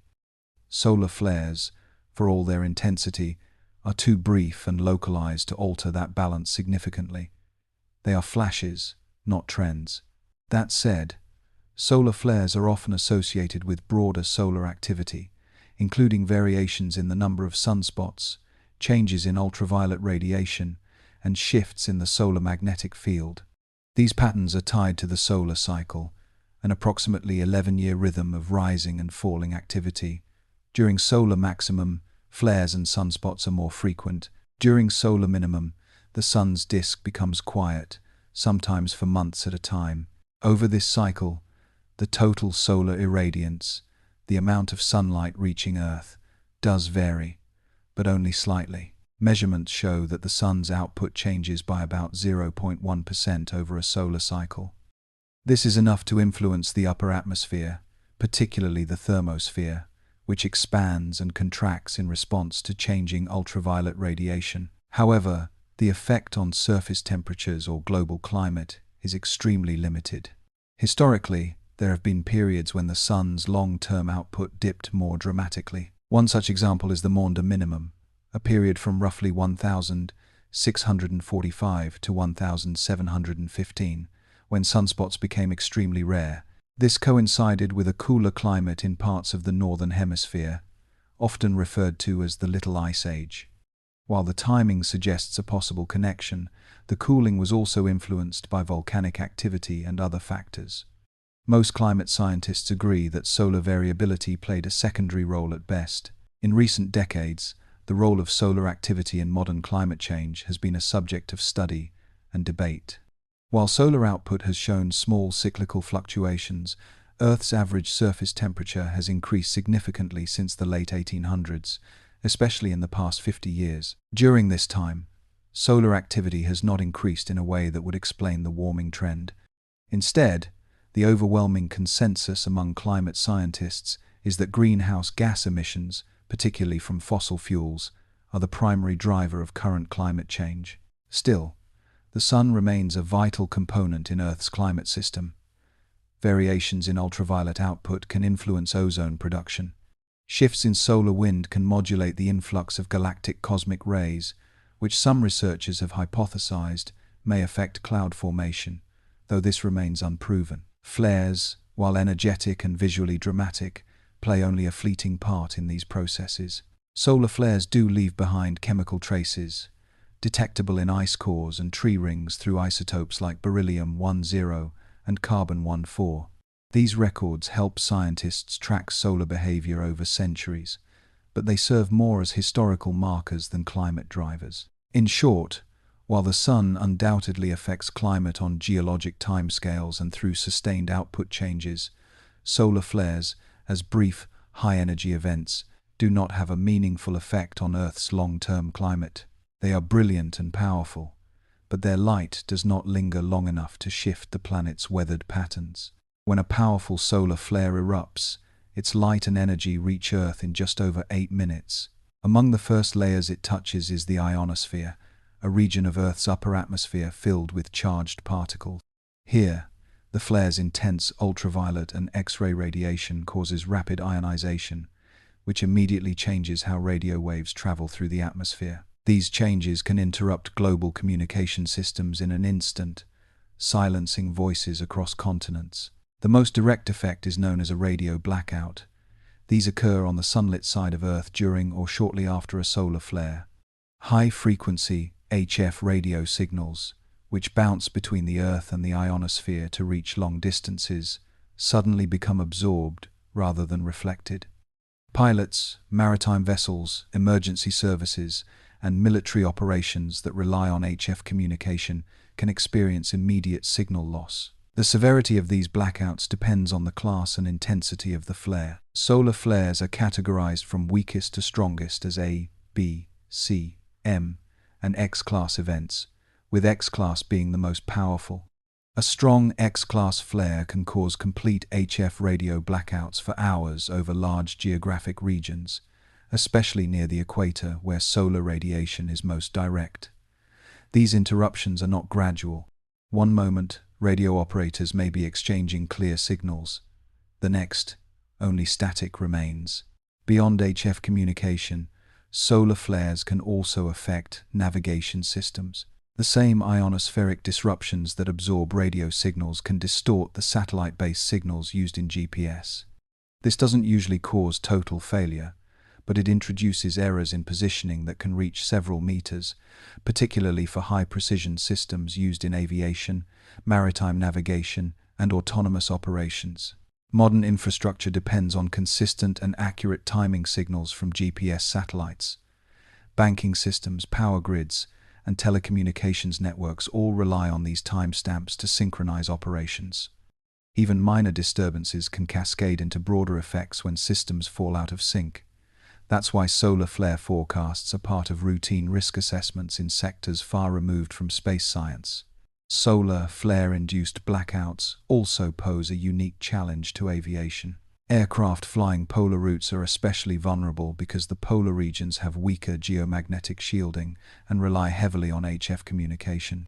During periods of high solar activity, airlines may reroute flights away from the poles or require pilots to switch to satellite-based communication systems when HF signals become unreliable. Amateur radio operators, who often rely on ionospheric propagation to connect across continents, can immediately recognize a flare event by sudden loss of reception.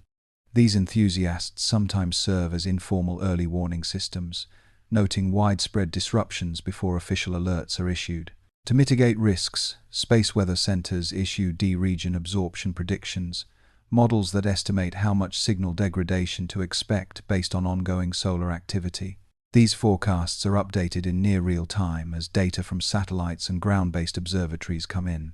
In extreme cases, alerts may be sent directly to airlines, maritime operators, and defense agencies with instructions to adjust frequencies or communication modes.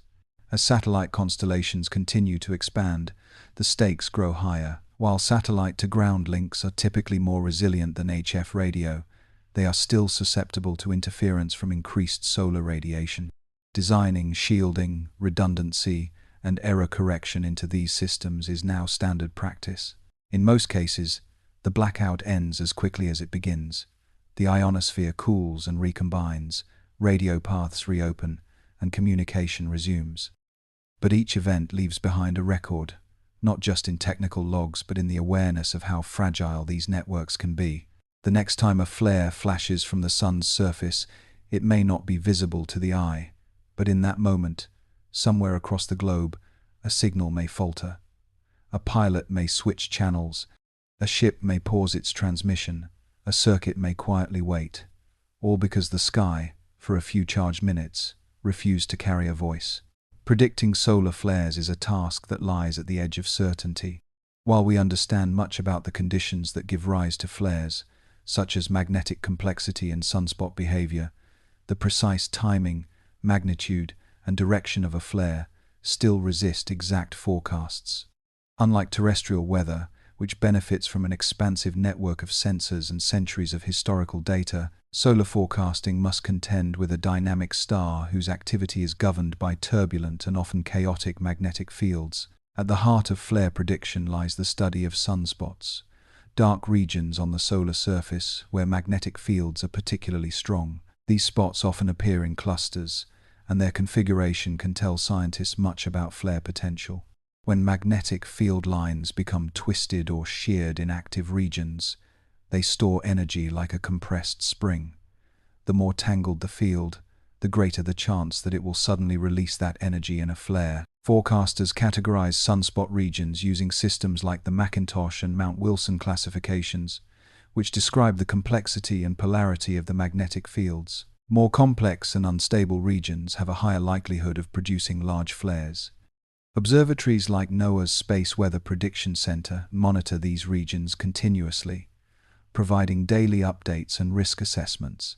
But even with high-resolution images and magnetic maps, predicting when a flare will actually erupt is similar to estimating when a fault line on Earth will release an earthquake. You may know that energy is building, but not the moment it will release. Solar flares do not follow a regular schedule. They can erupt suddenly from a previously quiet region or fail to appear from an active one. To improve prediction, researchers use machine learning and artificial intelligence. Algorithms trained on decades of solar data can detect subtle patterns in magnetic evolution, rate of sunspot growth, and ultraviolet flux. These models assign probabilities, estimating, for example, a 60% chance of an M-class flare within the next 24 hours. While these are not certainties, they offer decision-makers a better sense of when to prepare. Real-time monitoring is equally essential. Satellites like NASA's Solar Dynamics Observatory, SDO, the Solar and Heliospheric Observatory, and the GOES spacecraft provide continuous imaging of the Sun in multiple wavelengths. By observing changes in ultraviolet and X-ray emissions, these satellites detect flares within seconds of their onset, issuing alerts that travel across the globe.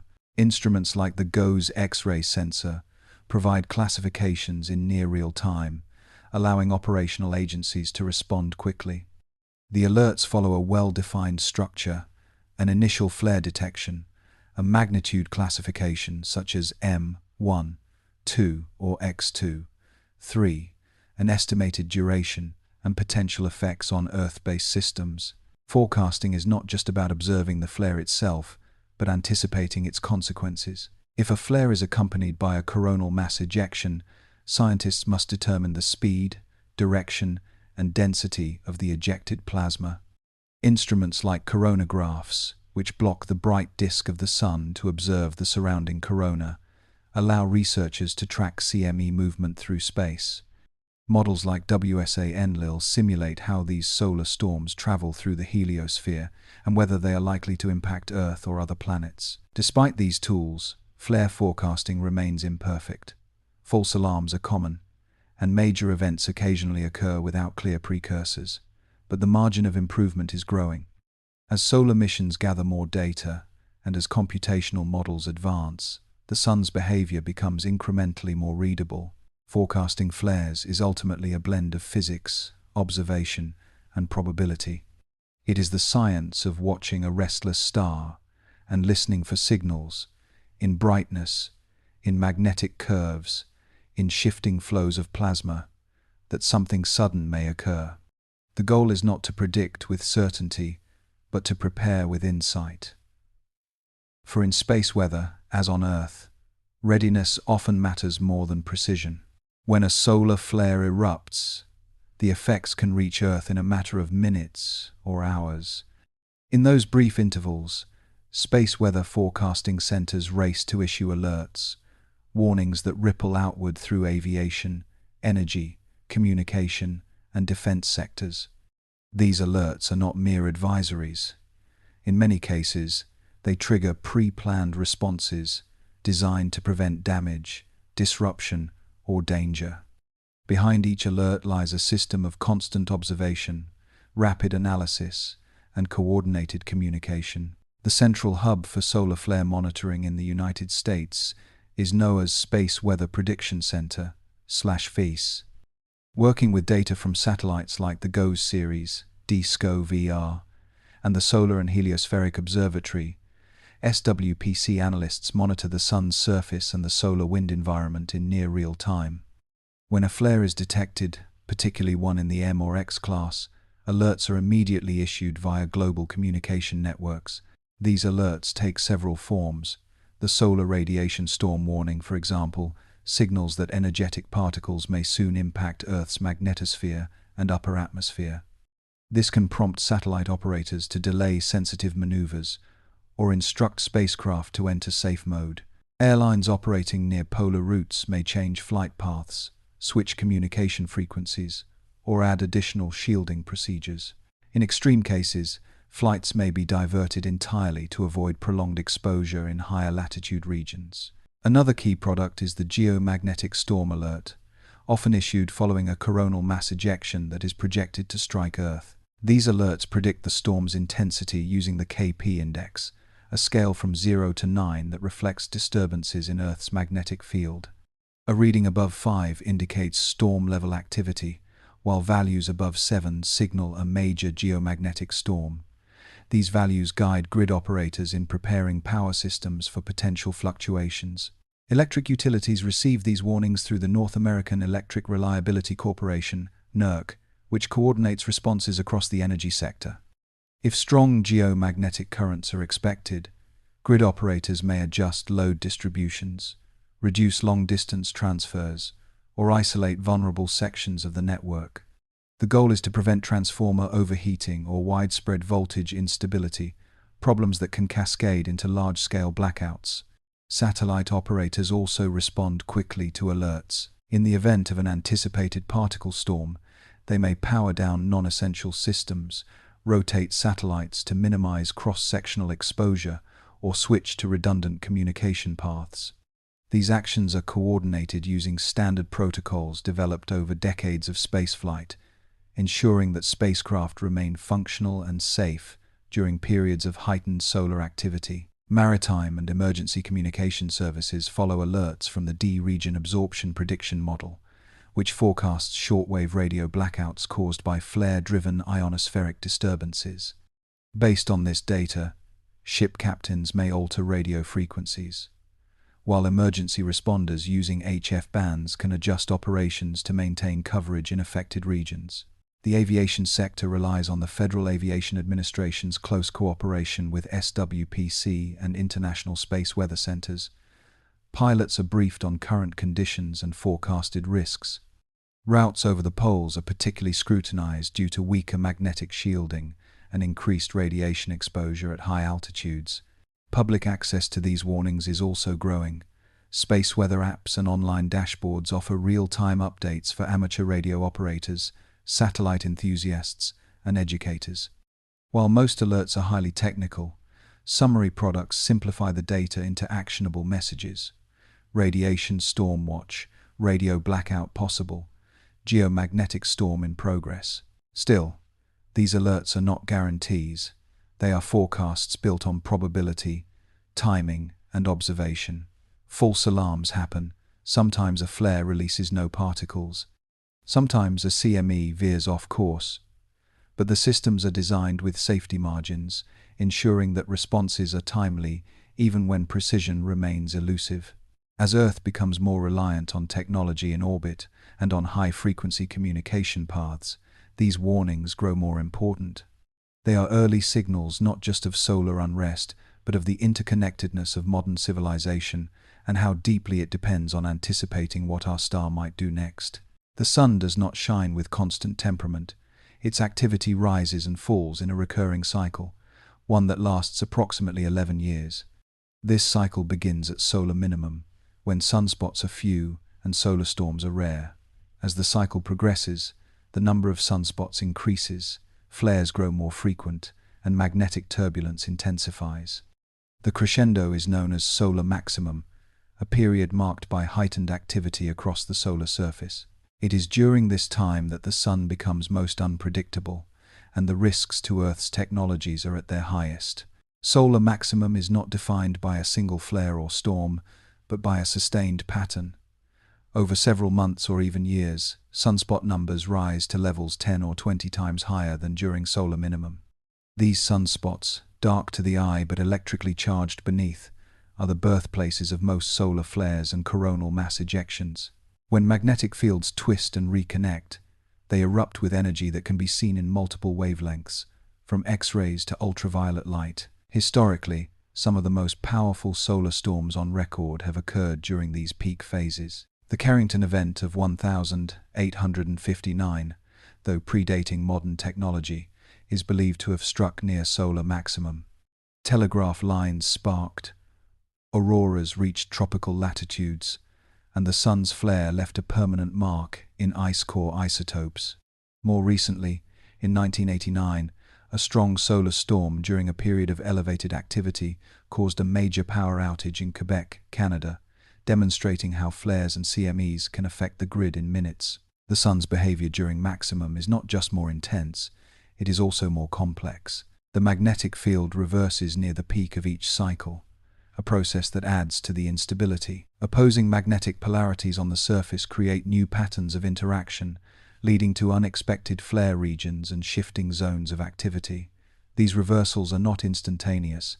They unfold over months, resulting in a dynamic environment where forecasting becomes especially challenging. Satellite operators and mission planners take special precautions during solar maximum.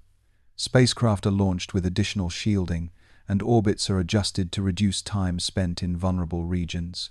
New satellites are often delayed or launched during quieter periods to minimize initial exposure. Ground-based infrastructure, too, is placed on heightened alert, as flare-induced surges or geomagnetic activity may increase the chance of system disruptions. Solar maximum also influences the heliosphere, the vast bubble of solar wind that extends beyond the orbit of Pluto. During the peak of the cycle, this bubble expands and becomes more irregular. It offers greater protection against galactic cosmic rays, which are blocked by the enhanced solar wind, but introduces more localized solar particle events that affect spacecraft closer to the sun. Astronomers and physicists view solar maximum as both a risk and an opportunity. The flares and CMEs that pose hazards to modern life also reveal crucial details about the sun's internal workings. Each eruption is like a magnetic fingerprint, offering insight into how energy is stored, triggered, and released. Observatories are especially active during this time, collecting data that will inform decades of solar science. The sun's influence during maximum is also visible to the eye. Auroras become more common and more vivid, often appearing farther from the poles than usual. These displays are not just beautiful, they are reminders of the energy streaming into Earth's magnetic field from solar storms above. As the solar cycle turns toward its peak, the world becomes more attentive. Engineers revisit shielding protocols. Airlines refine routes. Power operators prepare contingency plans.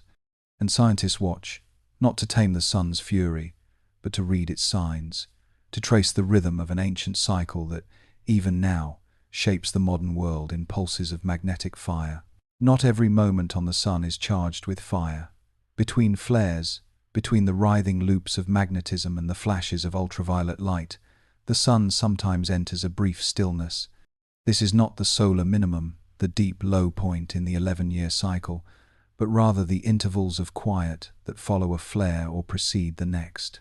During these lulls, the sun's surface seems deceptively calm, a slow tide of plasma folding in on itself. But beneath that quiet exterior, energy is always building. These pauses are not predictable.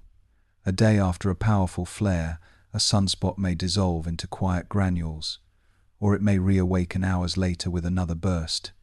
Scientists track the magnetic flux in active regions during these periods. Searching for patterns, they study changes in polarity, gradients of temperature, and the decay or growth of filaments along the solar disk. These observations do not always reveal when the next flare will come, but they provide a kind of magnetic weather map, a chart of tension waiting to be released. During these quiet intervals, the sun continues to emit a steady stream of light and heat that sustains life on Earth. The surface remains dynamic, with granules bubbling across the photosphere and spicules flickering upward like microscopic geysers.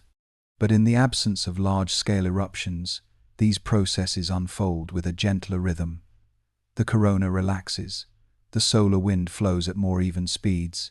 Instruments on board space telescopes detect only minor fluctuations in X-ray output. For observers on Earth, these moments offer opportunities.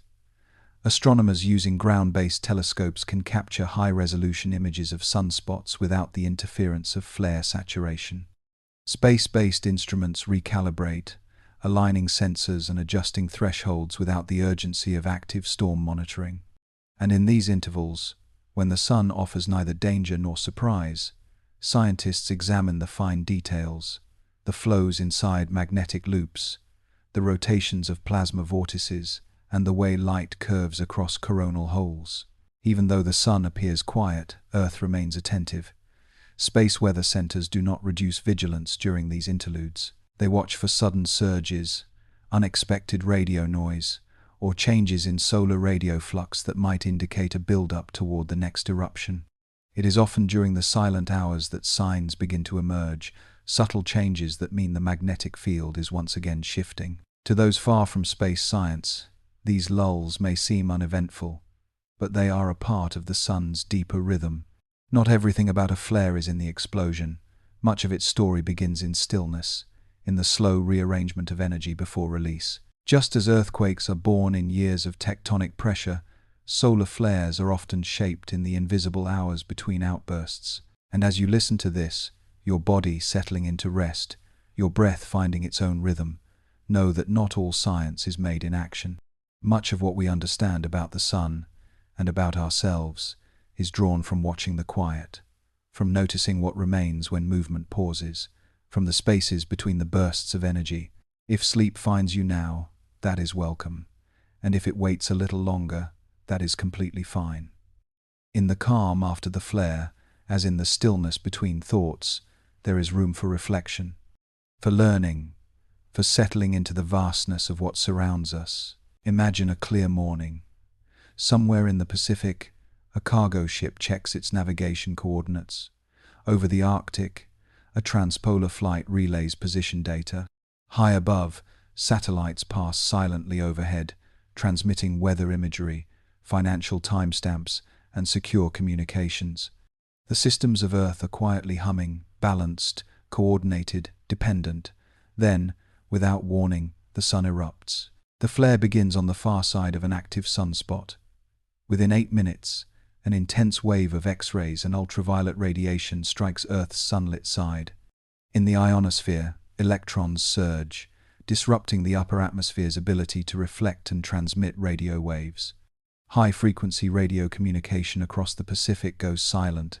Aircraft lose their signal, ships report transmission failures, and shortwave broadcasters drop off the air. Simultaneously, satellite sensors detect elevated radiation levels. Commands are issued to several orbiting platforms to enter safe mode. Ground stations delay satellite uploads. In low Earth orbit, exposed electronics begin to experience increased noise. Some circuits reset automatically, others fail and require manual intervention. The flare is classified as X9.3, among the most powerful in recent decades. Emergency notices are sent through global alert systems. Airlines begin rerouting flights away from the poles, where exposure to radiation will be higher and communication less reliable. Flights from Asia to Europe are diverted southward. Crew exposure levels are calculated in real time to ensure safety thresholds are not breached. Within hours, a coronal mass ejection associated with the flare is observed leaving the Sun at high speed. Models predict it will reach Earth within 18 hours. Space weather centers issue geomagnetic storm warnings. Power grid operators shift loads to minimize transformer strain. Some regions implement load shedding to reduce the chance of cascading failures. Control rooms in northern latitudes prepare for potential voltage fluctuations. As night falls, auroras stretch far beyond their usual bounds. Green and red lights dance across the skies of Central Europe, the American Midwest, and Japan. Amateur photographers take to the hills. Radio operators try alternate bands. In many regions, the sky becomes a living canvas, powered by solar wind. Then, the geomagnetic storm arrives. Earth's magnetic field compresses and shakes. Electric currents surge through the ground. In a few regions, transformer stations report overheating. Protective relays trip automatically, cutting sections of the grid to protect the whole. A few small-scale outages occur but are restored quickly. In orbit, satellite trajectories shift slightly due to atmospheric expansion caused by heating in the thermosphere. Operators calculate new drag models. Navigation systems experience brief errors. GPS accuracy drops from centimeters to meters. Autonomous systems, agricultural machinery, survey drones, and construction equipment pause or revert to manual mode. Banks and stock exchanges continue operating, but some timestamps require correction as backup systems activate. It's not catastrophic, but the coordination is tight. Each link in the chain must respond properly. After several hours, the flare's energetic particles pass. The geomagnetic storm wanes. Systems stabilize. Satellites exit safe mode. HF radio signals slowly return. Aviation resumes polar routing. Power flows normalize. For most people on the ground, the day passed without drama. But behind the scenes, dozens of systems bent under the solar pulse and held. This hypothetical day is built from real data. We've seen versions of it before, in 1989, in 2003, in 2012. The difference now is how many more systems we rely on and how deeply they depend on uninterrupted electromagnetic infrastructure. Solar flares remain rare enough that most days pass without their touch. But when they arrive, their reach is global, testing not only our technology, but our readiness to protect and recover. Understanding this chain reaction, the near simultaneity of flare arrival and its impact across diverse domains, reveals the fragility of modern life beneath a variable star. It's a reminder that even in an age of precision and redundancy, Earth's systems still dance to rhythms that begin 150 million kilometers away. On the 23rd of July 2012, the Sun released a pair of powerful coronal mass ejections in quick succession. Traveling at extreme velocity, these ejections merged into a single, massive solar storm, one of the fastest and most intense events ever recorded. As it surged outward from the Sun, it crossed the path of Earth's orbit. But Earth was not there. Our planet had passed that point in space just days earlier. It was, by the narrowest of margins, a miss. The storm was detected by NASA's Stereo-A spacecraft, which was positioned ahead of Earth in its orbit.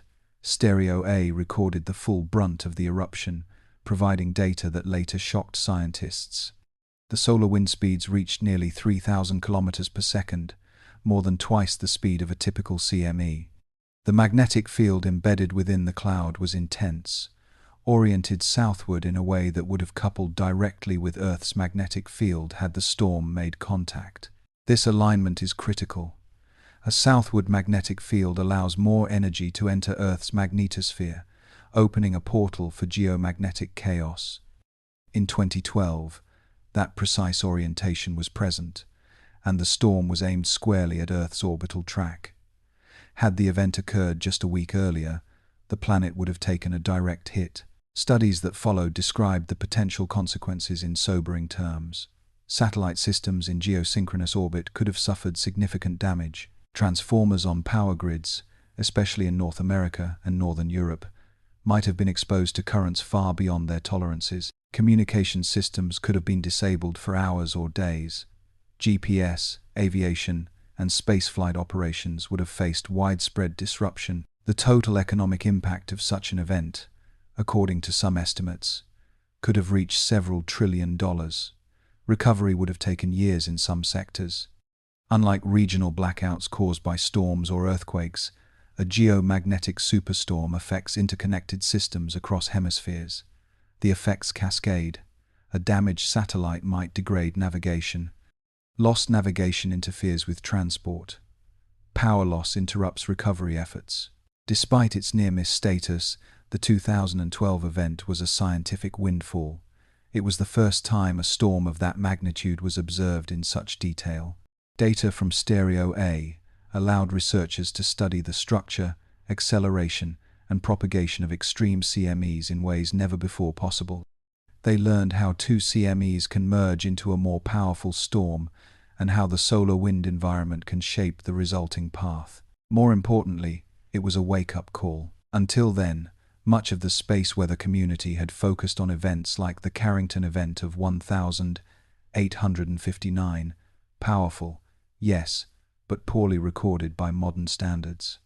The 2012 storm provided concrete modern data, how it formed, how fast it moved, and how close it came to changing everything. Since then, space agencies have increased investments in solar monitoring.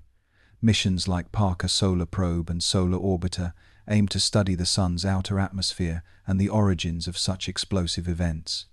Models for forecasting CME arrival and strength have improved. Decision-makers now factor solar superstorms into risk planning scenarios, from banking continuity protocols to military satellite redundancy. The near miss also helped shift perception. Solar flares are not only a concern for scientists or niche technical sectors, they are a planetary risk factor. In the age of global dependence on space-based systems, the Sun's temper has direct relevance to everyday life. The Earth's avoidance of the 2012 storm was a matter of orbital timing, not human ingenuity. We were lucky, and in that luck was a chance to prepare. The question is not whether another such storm will occur. It is when. The Sun continues its cycles, its magnetic heart turning over in rhythms older than humanity. Our understanding grows, but the power it holds remains vast and indifferent. As our reliance on space-based and electromagnetic infrastructure deepens, so too does the need for ever more precise monitoring of the Sun. The instruments of the past, once limited to optical sunspot counts and ground-based magnetograms, have evolved into a fleet of advanced spacecraft now circling the Earth and venturing toward the Sun itself. These modern missions are not only recording the Sun's surface in unprecedented detail, they are redefining what we know about the forces that shape solar flares. The Parker Solar Probe, launched by NASA in 2018, is flying closer to the Sun than any spacecraft in history. With each orbit, it dips deeper into the Sun's corona, traveling through regions where solar wind is born. The spacecraft carries instruments designed to measure electric and magnetic fields, plasma density, and energetic particles at extreme proximity. These in situ observations provide data that was once entirely theoretical, revealing the fine structure of solar outflows, the sources of turbulence, and the sites where particles are accelerated to high energies. Complementing Parker's plunge into the corona is Solar Orbiter, a mission led by the European Space Agency in collaboration with NASA. Unlike Parker, which orbits extremely close to the Sun but never looks back at it directly, Solar Orbiter carries high-resolution imaging instruments. It provides detailed pictures of the sun's poles, a region long hidden from earthbound telescopes. Understanding these polar zones is vital, as they anchor the solar magnetic field and may hold clues to the mysterious solar cycle reversals that happen every 11 years. Closer to home, the GOES-R series of weather satellites continues to monitor the sun's X-ray emissions and proton flux. These real-time readings form the backbone of operational space weather alerts. Similarly, DSCOVR, a spacecraft stationed at the Lagrange point between Earth and the Sun, serves as an early warning sentinel. It measures the solar wind and magnetic field strength, offering Earth between 15 and 60 minutes of lead time before a shockwave or CME arrives. Beyond spacecraft, ground-based telescopes are undergoing a quiet revolution. The Daniel K. Inouye Solar Telescope in Hawaii, with its 4-meter mirror, is now the largest solar observatory in the world. It captures features on the solar surface as small as 30 kilometers across. This is the frontier of sunspot and granule observation, studying the convection patterns that transport energy from the sun's interior to its atmosphere. The future will likely bring even more sophisticated monitoring networks. Proposals are in motion for constellations of small solar observatories at multiple vantage points in the solar system. These would create a kind of three-dimensional map of the sun's output, offering simultaneous observations from many angles. With artificial intelligence and edge computing, data could be processed in orbit, reducing delays in response time and enabling more dynamic flare prediction models. Forecasting is also expected to shift from probabilistic to predictive. Instead of simply issuing a 40% chance of an M-class flare in 24 hours, systems may one day say, a flare will occur from this region, with this magnetic signature, in this direction. That level of specificity is not far off.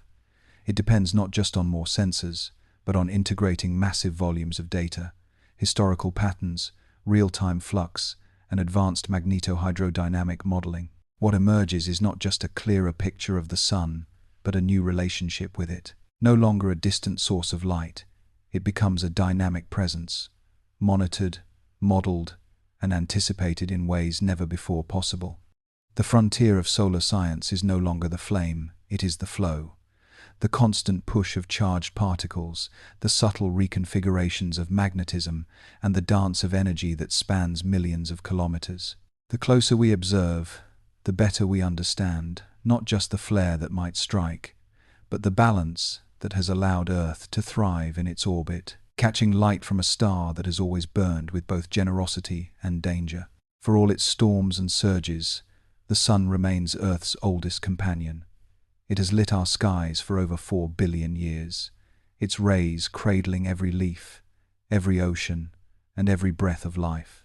And despite the threats it occasionally hurls across space, the flares, the particles, the magnetic tempests, it is still the source of every growing seed, every warming dawn, every glimmer of energy that drives our blue planet. As we study its flares, measure its cycles, and scan its corona with new instruments, we are reminded that this enormous force of nature is not distant.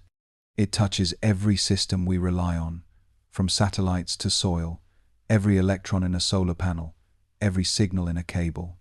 Every gust of wind that moves across the land is part of a story that began with light leaving the sun, traveling 8 minutes through space, and arriving here.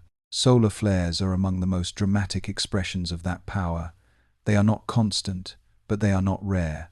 They serve as pulses of warning and wonder, brief, brilliant signs of energy untethered. Sometimes they pass unnoticed. Other times they shape days, drive policies, or inspire awe with auroras that glow in silent arcs across the night. Understanding these events allows us to prepare, but it also brings perspective. The Earth orbits in a delicate balance, not too close to the sun's fury, not too far from its warmth. This narrow band of possibility, where liquid water flows and life can flourish, is held in place by ancient gravity and constant motion. Within this orbit, we have built technologies that reach far beyond what nature alone could provide. And those technologies, sensitive and powerful, now feel the pulse of the sun's mood each day. We have come to know our star not as a static sphere of light, but as a dynamic entity, a ball of plasma shaped by magnetic fields and thermonuclear fusion, forever in motion, forever radiating. Its surface roils, its magnetic fields twist, and its outer layers stretch far into space, touching the planets and carving boundaries in the interstellar medium. Future generations may build shields in orbit, or launch colonies beyond Earth's sky, powered by this same energy. Solar flares, which today disrupt our systems, may one day be harnessed, their patterns predicted with such accuracy that human life can flow undisturbed, even in their presence. Already, spacecraft are adapting, engineers are learning, models are improving. But the greatest advancement may be the shift in how we see the sun, not simply as background, but as an actor in our story, ancient, vital, and alive. And now, as your thoughts begin to drift and the light outside fades into stillness, you can let this image settle. Above you, far beyond clouds or sky, the sun continues its slow rotation. Its magnetic fields rearrange in silence. Its surface pulses with waves of light. There is no rush, no noise, just the steady movement of plasma, the memory of heat, and the unfolding of time itself. If sleep finds you now, let it come easily. If it takes longer, that too is fine. You've spent this time learning, calmly, curiously, and now your breath can slow. The information will remain, gently layered in your memory, as the body rests. We, from Sleepy Stories, wish you a good night.